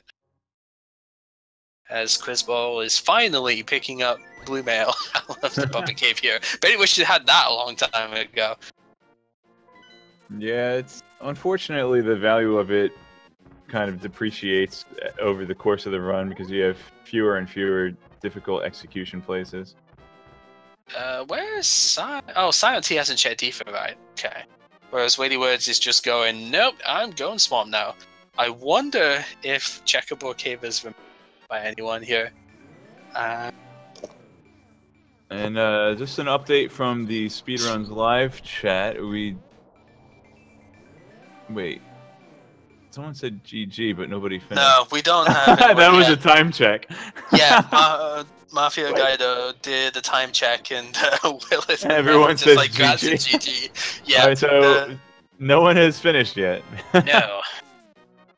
Which means this item has at least a little bit troll most every. So. Oh, there's still a mushroom at large. So what if that mushroom is one of the first items in Swamp Palace? Oh man, that would be something.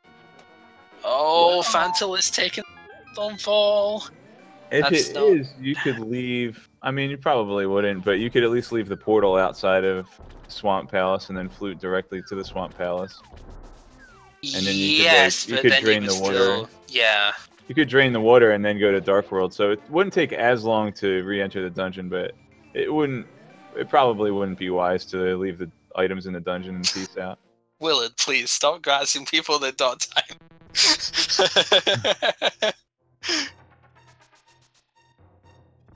Oh, there it is! First chest. Oh, wow. Straight away, as Quizbowl finally gets Quake, is going to be able to go to Misery Maya here. That's a long-winded chain, too. Save quit purple chest to get Quake, so you can get the book in Maya to get one of the 5-6 crystals in Desert, right? So you can... That's a long-winded chain.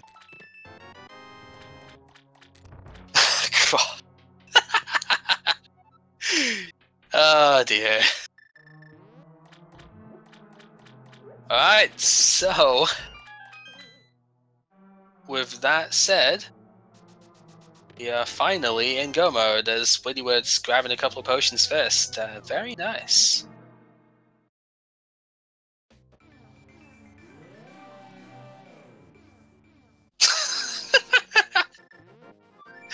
Oh no, you're just trolling the SRL chat yourself.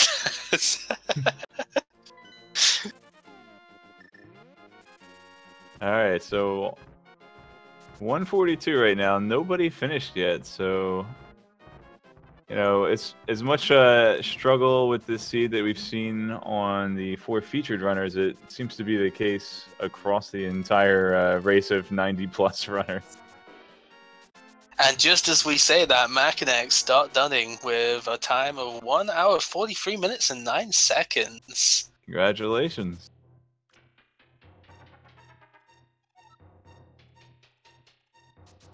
Yeah, this is a very interesting one because of the long-winded chain to get stuff here. Because, yeah, you had to do the purple chest without the mirror, which, granted, it's not, you know, mirror was kind of a lot behind it, just indirectly.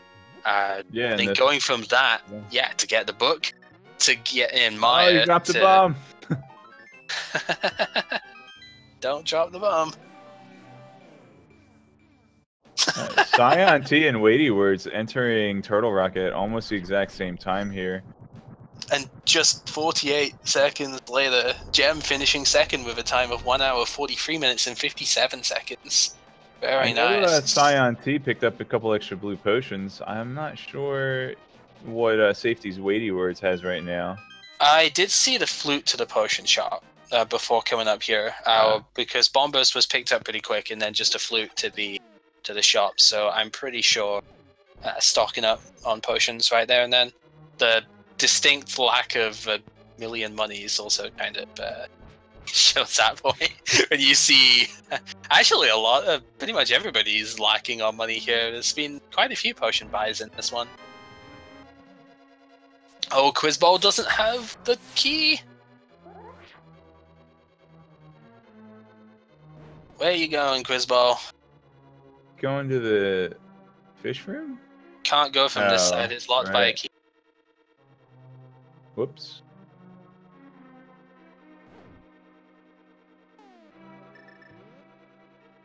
I'm not sure. It's been a long time since I went to the fish room.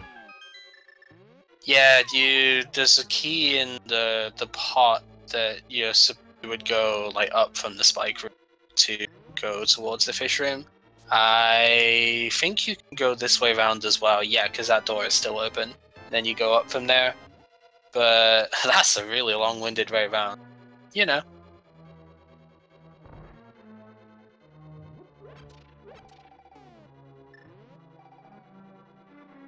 Looks like Gerdo has finished in third with a time of 1 hour 45 minutes and 2 seconds. Very nice.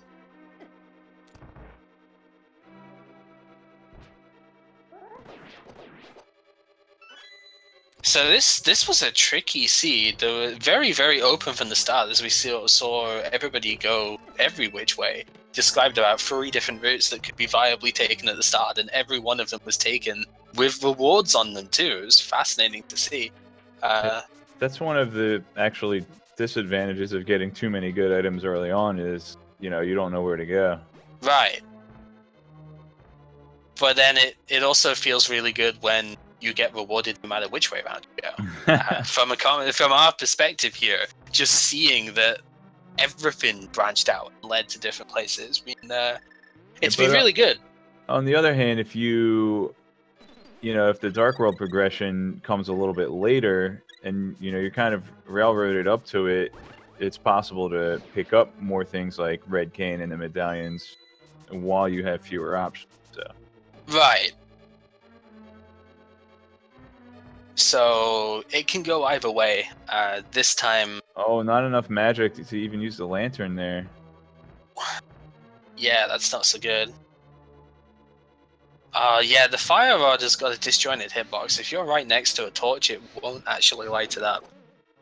As Quizbowl gets his almost vanilla cane of Samaria here. Chocolate cane.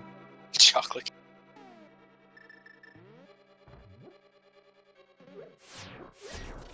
Rocky Road chain.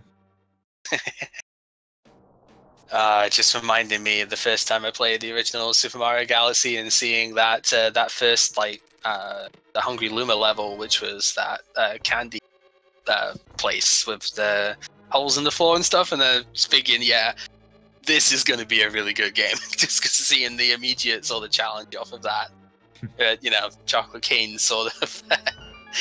Not quite one of the things in there, but there's a lot of candy themed stuff in there. It's just nice. Fantallis is about to grab half magic off the Bombos tablet here. And, wouldn't be too no disappointing. Fourth place yet. Made all the right plays until the go mode item. I guess he means before getting the go mode item. Yeah. One sparkle of a whole bunch.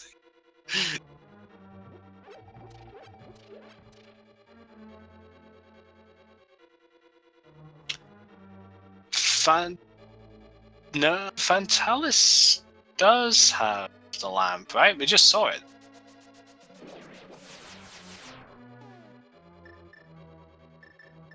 Yeah, he used the lamp in Mire.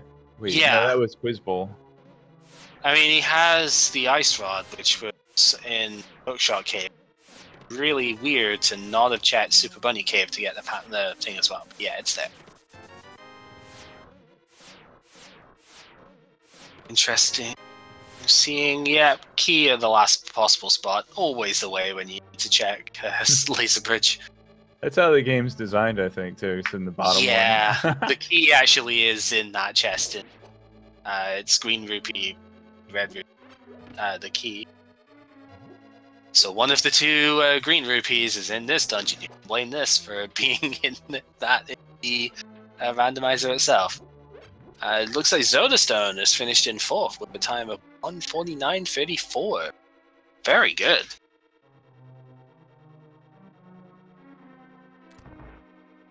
As WeightyWords finishes off Trinex, no problem with the gold sword, of course. Neither of our two players in Turtle Rock are going to have any problems there.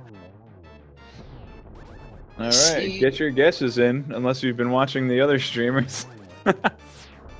Yeah, this is why we don't run the race bot for this, or the guest bot, because that can happen.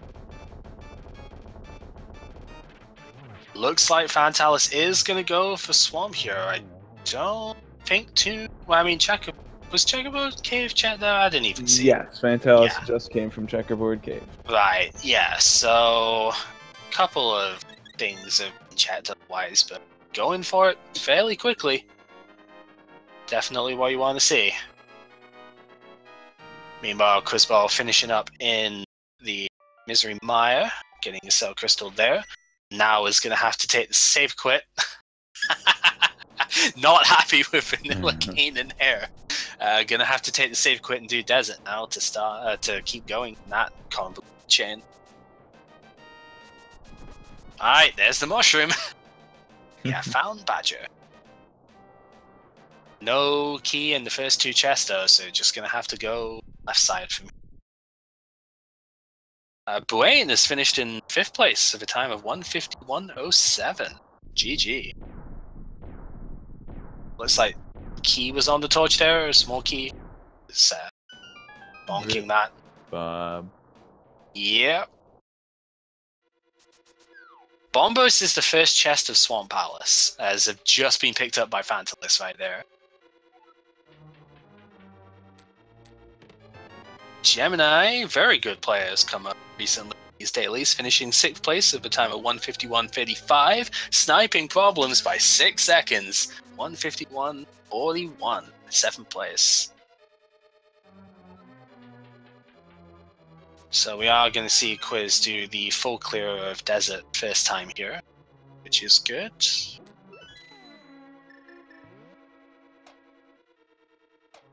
A CMLM finishing 8th place of a 1:52.0. Problem saying could have won this, but decided to die 4 times in Ganon. Ouch. I know those days well, man.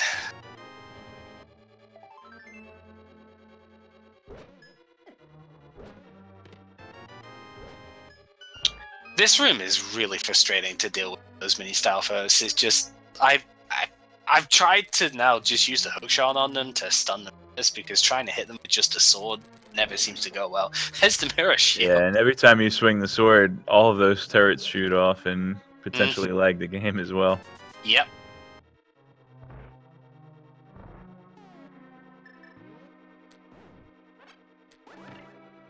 So, is it going to be in the rounder room? So cool, because almost nobody knows about this room. We start.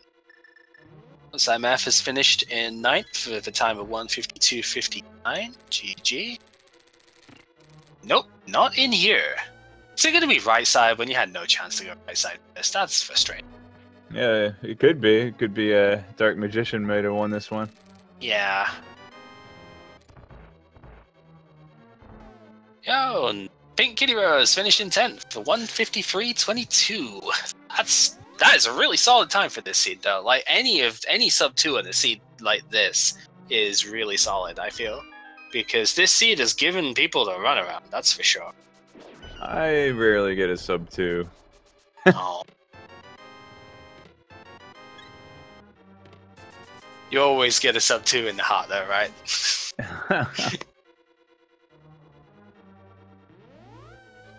Alright, so we're down to the ice armors here before we have to go right side.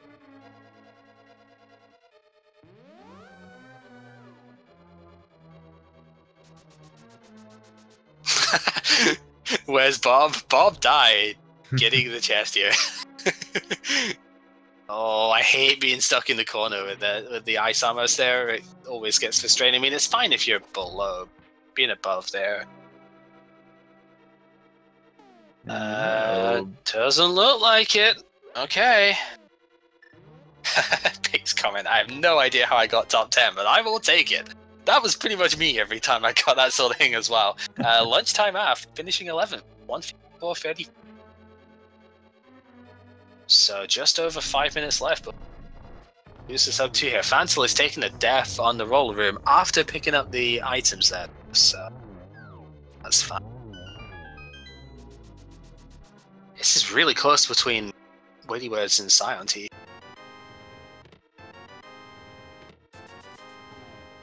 Looks like Sonicam finishing 12th as a 155.03. Alright, let's see a tile room gamble from saiontea here. Well, hopefully. Oh, and Inknon finishing 15th as a 155.08, so getting sniped by Sonicam by 5 seconds, but himself sniping Yukabonk by 4 seconds. 14th place of a 155.12. Oh, there's the big key in the competition. Yeah. Evanitis, 15th place, is a 155.30. Very good, very good. So how many people do you think are going to finish this one sub 2 then? If you guess, what's that, the 19th? 19, then you win. Unless you cheated. Neo Liam finishing 6th place, is a 155.45. Alright, so it's just straight up the tower now. Half magic is good for this, but with not having a particularly full magic bar at the moment, I want to take the safety room first. Depends on how many hearts you lose to the BMOS and whatnot here. Wow, I just noticed this. We've had 5 runners finish in the 1 hour and 56th minute. Yep. We had 55, 03, 08, 12, 30, and 45. Yep, I was calling out the snipes as they went. That's exciting, yeah. That's one of the really cool things about the larger races like this, is that you do tend to find a lot of people will finish at close to the same time, and it gets exciting. We do have another finisher though, S Diesel, finishing 17th of a 156.54, and a EB here for Truzel even. Truzy, can't read apparently. Truzel finishing 18th as a 156.42. Beating their previous personal best in Rando race of 159.30. Very good.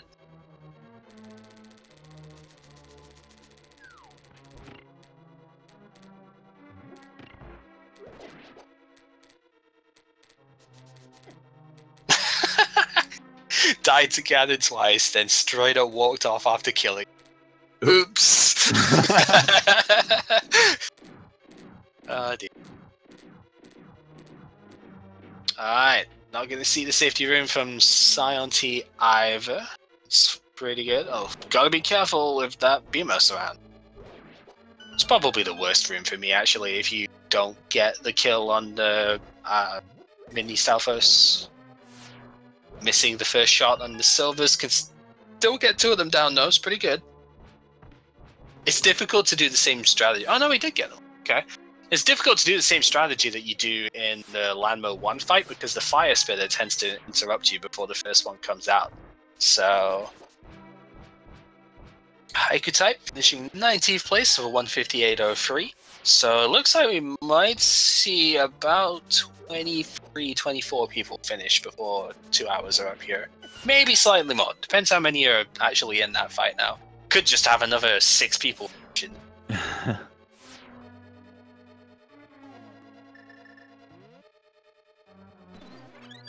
Gotta be careful, Fantalis. You don't want to take the death. You're gonna take the door there. Yep. Baka Baller finishing 20th place of a 158.30. Very good. Zelga Disson restreamed earlier, actually, I believe. saiontea having losing a little bit more time over WeightyWords with this Landmo fight.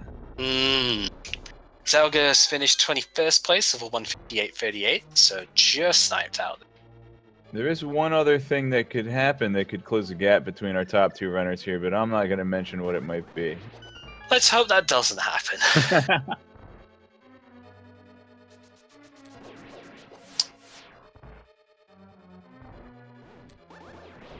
I will say, though, you have not raced enough rando if you have not despawned GT at least once. Oh, I wasn't even talking about it. No, I know, because it's already gone past that on WeightyWords side. Yeah. Pretty simple Moldorm fight there. Only takes 2 slashes with the Butter Sword there. Did a spin to get a little bit easier hitbox with it. Seems like Haiku type is not best pleased with this seed, but I can understand why, because this had a really crazy chain of events, and like Zelga's like, and people act like Kisanity is dumb mode. Speaking of which, we let's take that opportunity to plug the upcoming Kisanity tournament. Sign-ups are open, and it starts in a little over 3 weeks. Thank you, dude. Along with tracking there, as well as that Kawaii guy, or that Kawaii nerd, sorry.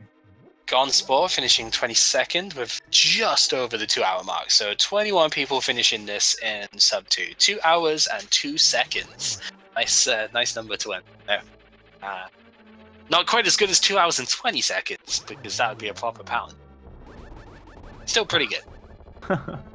It's only valid if it's a palindrome time. Wow, that would be something. I've heard the word validation thrown around a lot for some silly things, but come on. Arrival finishing third, say 2 hour and 47-second run with the comment "I'm terrible." Gloin finishing 24th as a 2 hour 52. So yeah, can we recap at least a little bit of how this seed went? Because there was some crazy chains going on in this one. Well, my favorite part was probably the Quake medallion being inside the purple chest, which eventually led to a red crystal, which was required to unlock Pyramid Fairy for Mirror. So it was a required purple chest return without Mirror. Absolutely. We had purple chest, had Quake, which led to Misery Maya having Book, which led to Desert, which I think was one of the 5-6 crystals that led to the Mirror in the Pyramid Fairy, which then finished off with Swamp having Bomb Burst for Turtle Rock. That was the main, really trolly chain. There was a pretty trolly chain involving the flute as well, but our runners seemed to work their way around that. Right, Flute was in Palace of Darkness near the start, which was then supposed to lead to the lamp in the Super Bunny Cave. Alright, WeityWords is coming up on the final phase of Ganon, while saiontea is just starting his Ganon fight. Looks like he'll get at least a double here. One more Meanwhile, we have had a couple of people finish. Zebra Unicorn finished 25th as a 2:105. Lavin Firestorm finished 26th as a 2:02:03. And unfortunately, slightly off on the number there, but IRC gives 1 second. So yeah, WeityWords, our first, our victor of the Restream race, finished in the SRL race in 27th place with an official time of 2 hours, 2 minutes and 10 seconds, like you said. Sniping Saberwolf by 8 seconds. Saberwolf finished 28th as a 2:02:18, and then Willard, the Willard J. Badley, finishing 29th as a 2:02:29.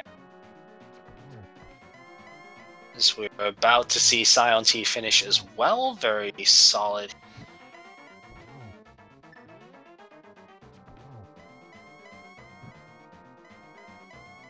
And there you go, saiontea, 30th place overall, 2nd place in our Restream. Spoilers! Oh, Ganon was exploding. I'm sorry. He could have walked off the edge, as was somebody mentioned did before. Yeah, so saiontea finishing 30th as a 2:03:10. Hacksaw finishing 31st as a 2:03:17. Wow, Petch finishing 32nd as a 2:03:36, and D2 Camps finishing 33rd 1 second later. So improved to the PB there. Right, I think to fight Weighty and Sion it. Let's wait.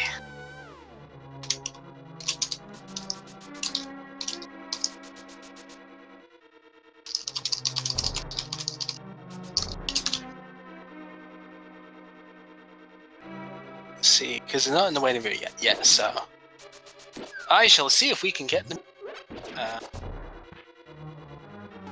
Meanwhile, we do have fanallis about to go up to the Ice Armor's fight here. Sage Lord, 38, finishing 34th as a 2:04:24, sniping Rywek by 1 second. 204.25. WeightyWords will be in just a sec. But, I haven't heard from Scion just yet. Zyrak finishing 36th as a 204.47. Quizbowl is obviously fully in go mode as well, so it's good. We've seen everything come up. Nobody is completely stuck, which is what we like to see. We don't like to see people lost for minutes on end.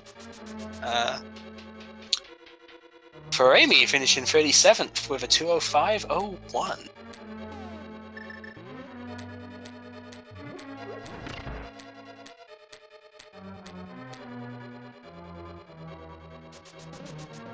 Blue Dolphin finishing 38th with a 205.22. Still very solid time for a seed like this, I feel.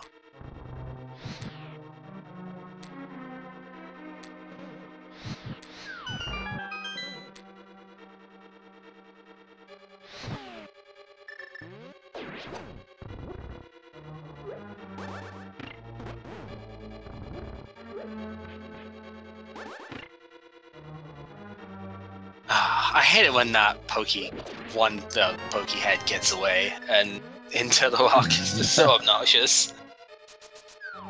That's why sometimes I just opt for Fire Rod. Yeah. Yeah, right now I'm keeping my eye out. Go with this in there. Hello, GG, WeightyWords. Hello, GG. Oh man. So, how about that mid-game chain? That I felt so good about that seed, and when I was trying to find Bombos, I was hoping that I wouldn't find the mirror because that would open up literally everything else on the map. And then I found mirror at Fat Fairy, and Swamp was the last place I checked. Yep. I should have listened to my gut because I was telling myself that I needed to go into Swamp, but I was just afraid that it was going to be some easy place like Graveyard Ledge or K45 or something like that. Right, yeah. It's a lot quicker. It isn't in Swamp. Like, collectively, it'd be quicker checking the other places, right? So... Yeah, and by the time I went to Swamp, I just hoped that it would be in, like, left side so people would spend a lot of time there, but it was first chest. First chest, yeah. It's just one of those things. I think one of the things I said at the time is you did check the pedestal eventually for it. I would have checked the pedestal pretty much straight away after getting the mirror just to see, but then I would have ended up doing the same thing and checking the other spots before going in Swamp. So yeah, we both would have had that. Yeah, and I also ended up dipping ice, which had absolutely nothing. So I was kind of hoping, like, oh, I hope that Bombos was going to be on the pedestal. So that ice wasn't a bust, but it was. Yeah. It's fantastic finding that bow as well. There's a lot of really awkward item positions. Oh yeah, that was really good. It was vanilla bow, and there's something else was. I'm trying to remember what it was. Kane of Samaria. Yeah. There you go. Yeah, Kane. Flippers in Link's house. Yep. Blue Boomerang was vanilla in the actual. Oh yeah, that's true. That's true.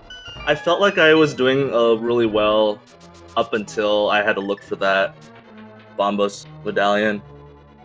But then, I'm sure a lot of people put off purple chest for my area as much as I did too. Right. Funny looking at my tracker because it's completely filled out. I'm wondering how many, are there any other people on the restream that finished with butter or have butter? Actually, yes. Everybody except fanallis has got okay, which really surprised me because I think it was Quizbowl was the first one to find them, and at that point, guys had already gone like every which way. I was thinking, with where they were, I did not expect anybody else to actually pick up any of them. fanallis hadn't actually done Hera at all, so that explains why he's got tempered. He hasn't done Spy Cave, so... I'd like to offer fanallis to redo the Firebar room. Oh, it's always painful when that happens. But yeah, it turns out that both you, I believe it's you and saiontea, both sequence broke up to Death Mountain. You did that? Yeah, so you guys didn't have access to the basement of Hera the first time round, but both of you went back and did those 2 chests. Yeah, so that was really good. That was at the back of my mind the whole time, because after I found Lamp in Dark Death Mountain, I was like, I don't really want to go back there, but I probably should check it. I mean, I guess Sputter's always nice to have. Yeah, I mean, the difference between Master and Tempered is obviously the biggest one, but you can still get some good use out of Butter Sword as well. So, yeah. It's never a bad thing to have. Exactly. So we have had a couple of other finishes here. Up to 41st place is finished out. Plasma Kappa just finishing there. Tiru also finished as a 207.32. Yeah, this has been a really interesting run to see. I think, yeah, ACM finished earlier, just commented, it's still a linear seed if everything I found was in the last possible location. Or is it still a linear seed? Good question! So yeah, this seed was really open at the start, and that was pretty fun as well. I think, yeah, we described like 3 different routes that you could take after getting like Glove, Hammer, etc. And between the 4 players on the restream, everybody went one of those ways. It was really cool. Like I said, going up to Death Mountain was one possible play with that. Going to Eastern Still was one possible play, just unlikely to pay out, but it did. Gotta love that vanilla bow. Right, and then going to Beastown and stuff that way was also a potential play, and that did pay out in its own right with the Fire Rod. So, yeah, like every which way actually paid for something, and it was just really fun to see, the different approaches that everyone took. It's one of the best things I think about watching these runs. Yeah, I ended up getting bottlenecked at the end, but it was really cool to have all those decisions that you could make at that time once Dark World opened up. Yeah. I always hate that. I always hate having that many options. See, a lot of people complain that seeds are too linear nowadays and such, but a seed like this really shows you that it can open up and it can give you a lot of options, which is, yeah, it's good to see. It makes for a more interesting race for sure. When a seed, the more linear a seed is, the more advantage you have in execution. So, Right. If you're, not one of the top runners of normal Link to the Past and your execution isn't as good, then you're kind of hoping for a non-linear seed. But at the same time, you want it to be non-linear, but also you will go the correct direction. Yeah, if it's non-linear, you have to make sure that you take the right choice, and you have to hope the opponent doesn't. So it can easily just backfire super hardcore there. So I guess the only other thing, didn't do Palace of Darkness for a while, right? Because you did Eastern, but then I guess you didn't really have the resources to do Palace of Darkness that well. Yeah, after I did Eastern, I had, I think, like 6 hearts in Red Mail, and I was like, I didn't want to go into Dark World just yet. So that's why the sequence broke up, and I'm glad I did that. But afterwards, I decided to kind of like, because I had the mitts, I kind of decided I'd take the start at Skull Woods and make that U or all the way around. That was kind of my idea in pathing. So I knew that the flute had to be somewhere accessible. I figured it would be in Thieves Town or something, but like once I did all that entire loop, I figured the flute would have to be in Pod. Yeah, and that's how. Oh, that was cool. Oh no! Oh God! Over the edge there. How are you both With not half a falling heart off? left, too. Yeah. Oh. How are you both not falling off and not dying to that? Please. Okay, that was a good setup for a triple hit here. Is he gonna get it? We only had 2 hits Nice. Good stuff. Alright, excellent. As our third restream runner is finishing up here, let's remind you guys to give all 4 of these guys a follow. fanallis, WeightyWords, Quizbowl, and saiontea. They're the real heroes. Go check out their channels. They're doing randomizer all the time. If you're a fan of this, then those 4 channels would be great places to see more of it. I love the Triforce text here as well. That just happened. I feel like the seed kind of like knows that it's a troll seed and just like puts that there. I think it's like one that I got that was mirror pedestal or something that ended up being about 250 seed or something, and then the Triforce is just like, time for another one? Like, no! I don't have time for another one now.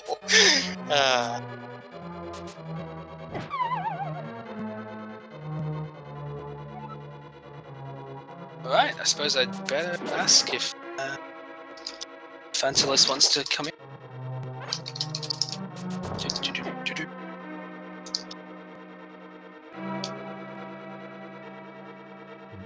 And right behind fanallis was Maybe or Not, finishing in 46th place with 2 hours, 14 minutes, and 22 seconds, a personal best by a minute and 2.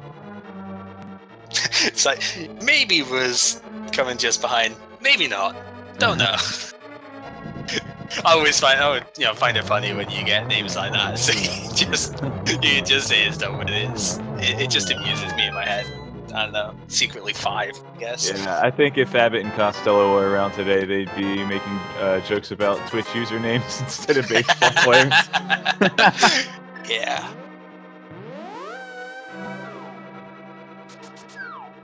So, given an opening as, I guess, open as this, if you had the choice to run this seed again, like if you didn't know where anything else was, right? You had the choice of stuff to do at the start.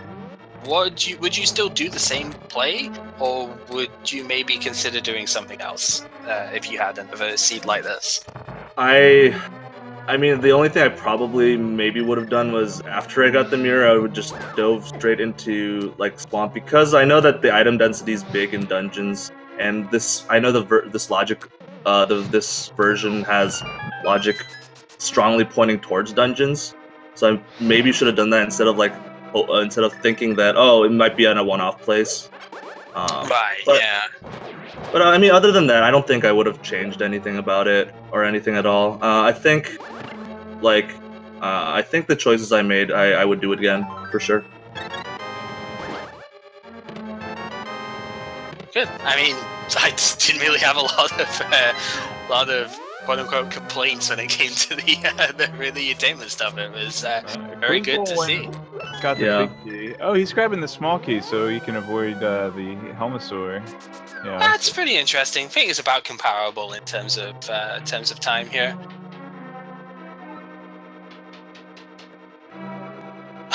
fanallis, I'm going to go have a stiff drink. Yeah, it's understandable, really. There's a lot of roughness given by this scene. It's not what you want to see, but I've said lots of times, Morph is a really difficult boss, and it's still one of the ones that no matter how good you are at this game, you can still die to it in that sort of like 6-heart green metal thing without batting an eye. You know, it can just kill you for no reason. So don't feel bad with it. It happens. And that's kind of the reason why I put off going to Dark World a little bit, right. Yep. So that I could get a little bit more hearts. Yeah, it probably was also a little bit frustrating at that point seeing the blue mail on the bumper ledge, or the bumper cave ledge, like after doing that as well. It was probably another frustration. It's actually really funny because as I was going to check Bumper Cave, I had the cape by then because I think it was either in Eastern or Death Mountain. Not really sure where. But I said to myself, if it's going to be a heart piece, I'm not going to grab it. If it's going to be a mail upgrade, I'm going to grab it. And it ended up being a mail upgrade. Yeah. So I was like, I'm probably going to take this since I'm still low on hearts. Yep. I've seen it the other way around as well, where it's been like Fighter Sword Morph, but then you go to Bumper Cave, the Master Sword is on there, and you just go, really? So it looks like Quizbowl is heading into Gauntlet, just down the first room. Just try and use pots on the second room. I really like using the Fire Rod when I've got half magic here, because they don't run away from the Fire Rod, they instantly die to it, unlike burning, like a lot of enemies, and It can be very quick just to get, shots off here. Yeah, most enemies, when you hit them with a fire rod or bomb burst or something, have to burn, but Stalfos are one of the few that oh no, don't go back! Stalfos, mini Stalfos are one of the few enemies that just instantly die to fire source stuff, so it's actually really, really quick if you can land the shots.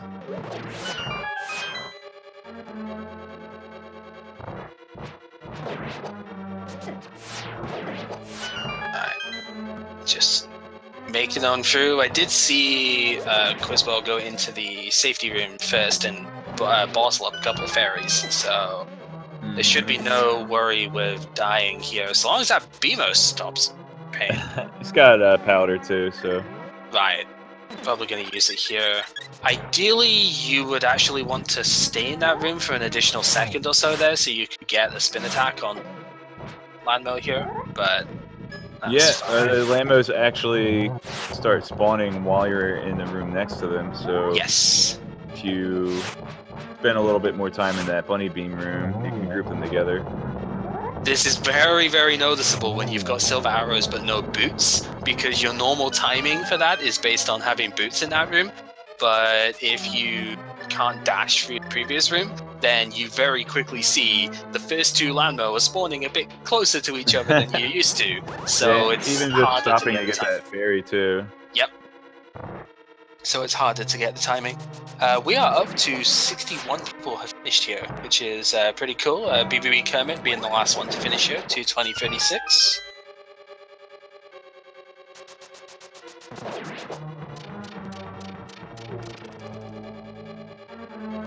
So how many people do we have in this one at the start? About 90, right? Just over? Just over 90, yes. I'd load the SRL race page, but I don't want my computer to crash. Right, it's like when you do dot Kaga or dot multi in the thing, it just goes too many streams. Oh, it's actually 90 entrants. You can see right on the race page that shows you the list. Very good.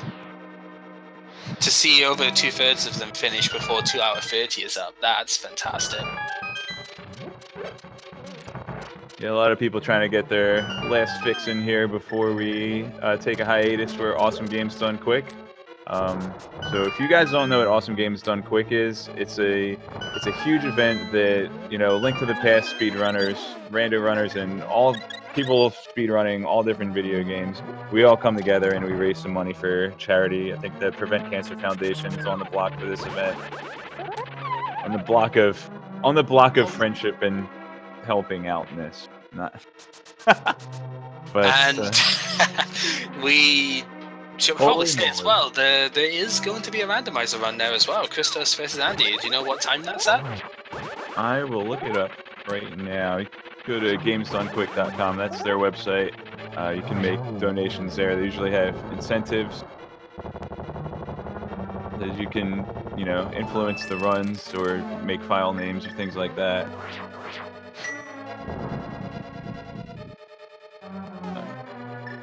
Okay, so the schedule's a little...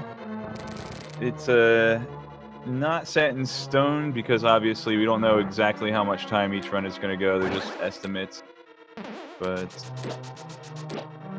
we have... Okay, Legend of Zelda: A Link to the Past, randomizer, no glitches, open mode race between Andy, Christos, Owen. And that is going to be Saturday, January 13th at 6:44 p.m. If you go to the... I'll just link the schedule page here for you guys. Keep an eye on this because schedule is subject to change, as I said, but for now, 7:15 Saturday night Eastern Standard Time, which is the event local time as well. So that's pretty cool because that is basically a week from now. Not too long. You know, we started this at a bit earlier than that, but it's effectively a week from now. We're seeing that, and if you're worried about commentary for that at all, don't be, because the amazing Willa J. Bradley and Vitor, one of the devs of the Rando, they are both going to be on commentary, and it is going to be glorious. You do not want to miss that. And yeah, don't forget, we do still have 2 other races today. Indeed we do. One starting in about 2.5 hours, and then 1 3 hours following that. So that's 8 p.m. and 11 p.m. Eastern Time, 2 a.m. and 5 a.m. Central European Time. So the one at 8 p.m. is standard open race, and the one at 11 is a Key Sanity. So definitely tune in for those if you are into those modes, especially Key Sanity, because there is a tournament coming up for that after AGDQ. Yeah. Or heck, if it looks fun, go ahead and join the race. Absolutely. Let's see if we can beat 90.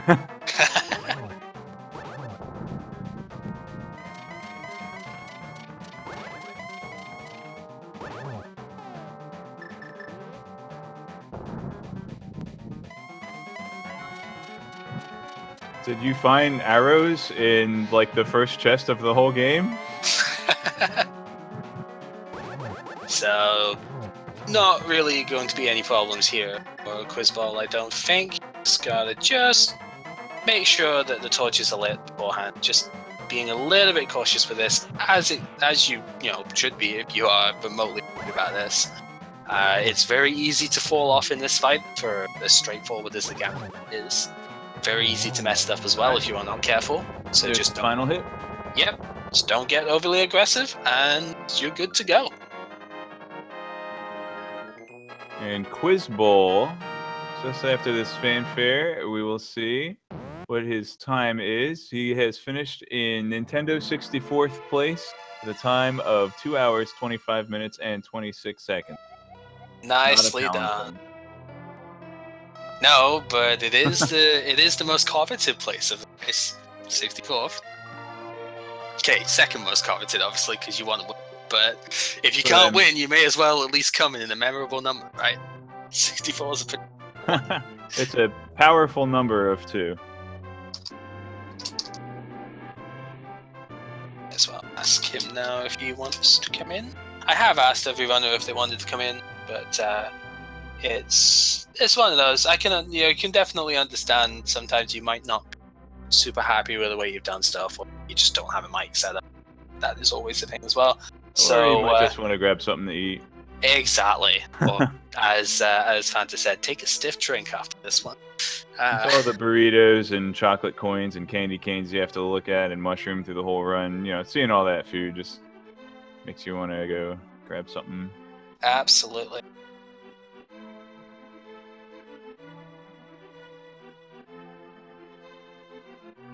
We have 2 other racers finished. Gweg finished in 65th place, 2 hours, 26 minutes, 28 seconds.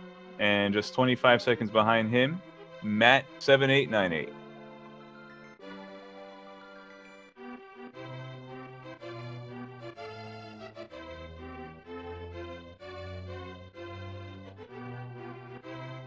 Okay, I don't see any response from Quizbowl just yet. He said sure. I guess I need to say to the winning. Oh, he did.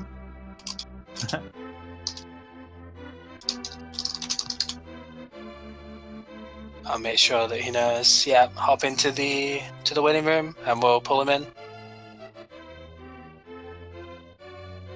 What's the weighty room right now? Speaking. Yeah, he's just DM me asking which server for the interview. That makes sense because the tournament Discord is usually the way that you look for these things. So yeah, you got the tournament Discord and the randomizer Discord, but this is actually the speed gaming Discord. Yeah, so there's 3 different places to keep track of that nowadays. I was really happy to see the speed gaming Discord come up recently, because then I get to use my sub emotes in Discord. Yeah. And then there's also a separate one for the Key Sanity tournament as well. That's actually a separate Discord, so there are currently 4 rando Discords going on. It sure has moved since it used to just be Super Metroid off-topic channel. I need to actually give him an invite to this one. That's right. Oh wait, you have to think channel. Instant invite. Copy. Try that. Yeah, there we go.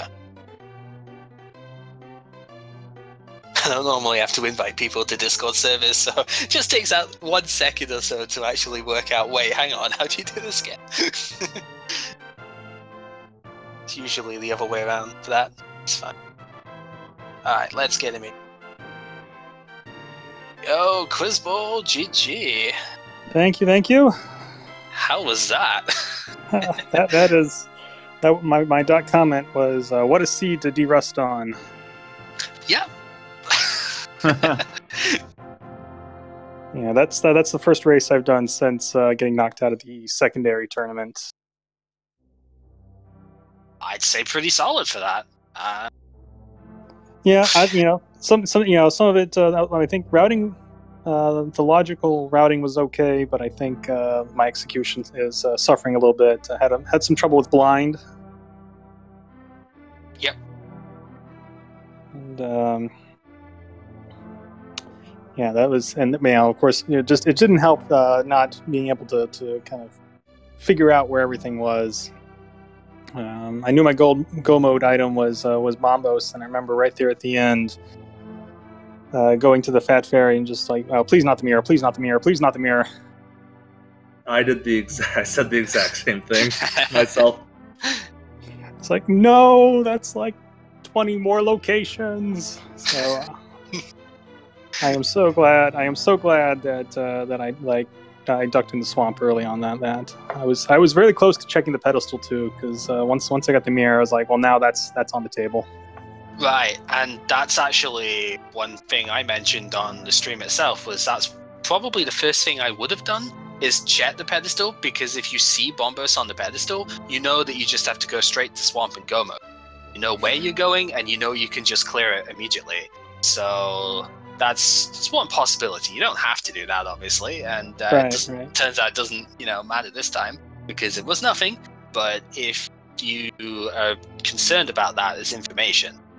Yes, I know. So, and of course, the late book there, buried deep in Misery Mire, along with the Red Cane, and yeah, let's talk about that item chain for a second, because seriously, like, you had to do Mirrorless Purple Chest to get Quake in order to get into Mire for the book, and of course the Cane. Then that book gave you Crystal Desert, which was one of the 5/6 ones, right? Yes, to get you the mirrors. Get you the mirror, which is in older versions of the lodge, it would have been locked out of being in Purple Chest, but Purple Chest had to lead to that now. So, yeah, if you didn't know about that. Yeah, I was starting to run out of. Usually, I don't get to the point where I start running out of locations. There's a couple points where it's like it's got to be that one that I tried to put off. It's like, oh, I guess I better go get the Purple Chest. It was that and Cape Cave, and it wound up being a tunic. So I was like, yes. With all my blind depths, I was thinking, I might as well go ahead and grab that. I think it got me a couple minutes. As well. I wonder how many people skipped those silver arrows. You think? Where were they again? Because everybody they were the race game, right? Oh yeah, of course, yeah, because everybody got them. A couple of people went in, checked it first, and a couple of people went straight. Went straight through. Yeah, I forget who did what. On the restream, it was an even split. 2 people checked it, 2 people just bombed. I almost saved and quit before, because I thought it was an arrow upgrade. Right, yeah. A little closely. It was an arrow upgrade, so. Oh, that's true. It's the best one. It was an arrows upgrade. Well, it was an arrow upgrade, but not an arrows. Right. I don't know. Well, I hope. I knew that I wasn't going to do terribly well. I mean, 64th, I guess, is not bad, all things considering. But I saw that I was being featured, so I figured I'd put on a show. So did y'all enjoy the bird toss?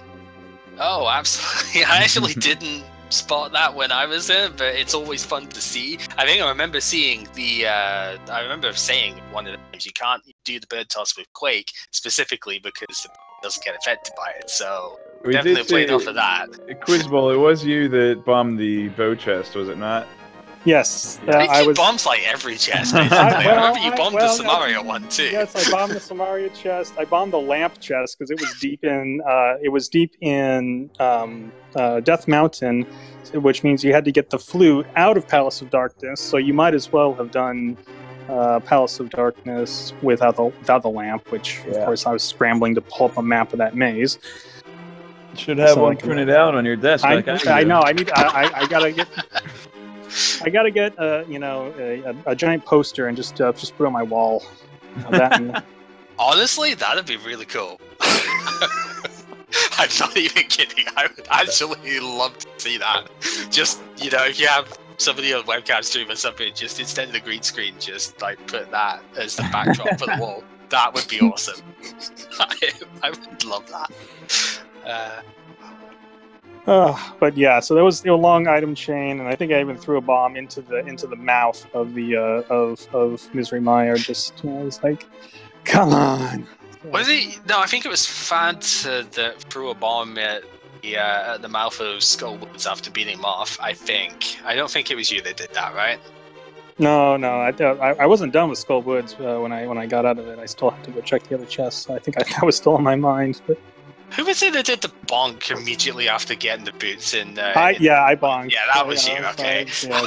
I wasn't sure if that was like a frustration bonk or something. It was a frustration bonk. It was like the boots. So I guess the only other question I've had, the same thing I've asked of WeightyWords as well, was how immensely open this seed was at the start, with like 3 different potentially viable options. If you had the similar sort of start again, would you do the same option, or would you consider a different route at the beginning? I'm pretty set in my my opening route. I really enjoy going up through Lost Woods, checking to see if Aghanim is going to be required, and then through the Lost Woods down to Kakariko, and then do the southern shore. So that's my favorite opening, and then I let the item distribution at that point determine where I go from there. And I think I would have done the same thing, because I think at that point, by the time I had cleared all those, I had Dark World access, I had Moon Pearl and Hammer, and the first glove upgrade. So yeah, I think I would have done the same thing. There's that old thing that there's always something good in Skullwoods, so having immediate access to it through that Kakariko portal. Yeah, I think those are probably the choices I would have made, and because if I try to avoid going to do Eastern and Pod without the bow, which is one of the reasons I bombed the chest, is because of course the bow is in Eastern. So yeah. But yeah, that's usually how I do it.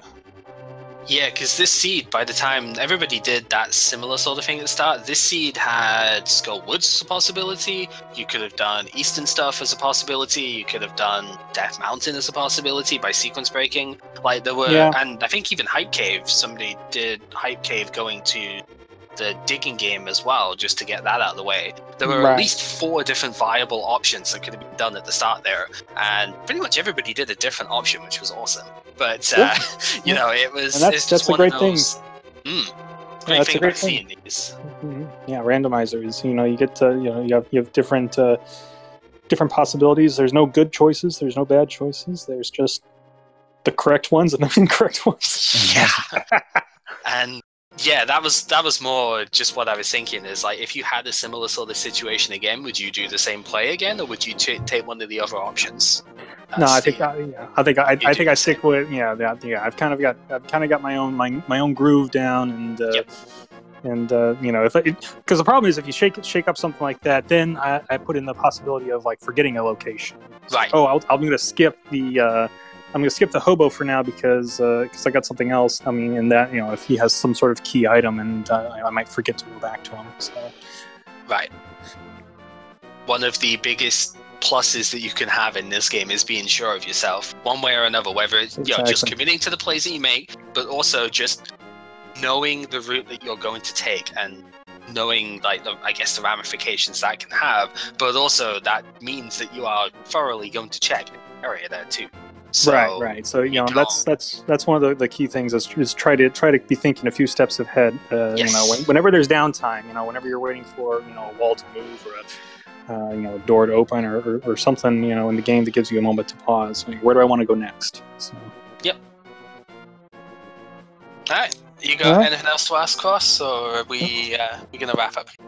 No, just one more reminder about the 2 races coming up today. The next one will be in just over 2 hours. And that's going to be on Speed Gaming 2, actually. So see you guys on Speed Gaming 2 at 8 p.m. Eastern Standard Time. All right, Weighty and Quiz, you got anything else you want to add for this one?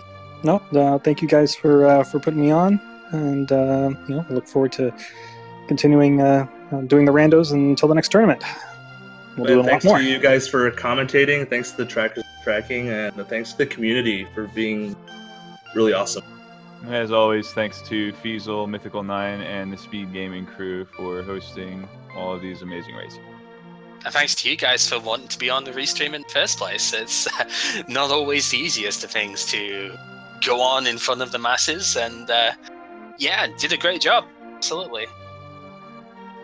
Thank you. Thank you.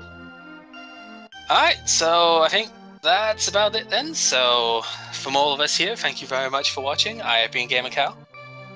I am Cross Product. And, well, keep on randoing. We'll see you guys another time.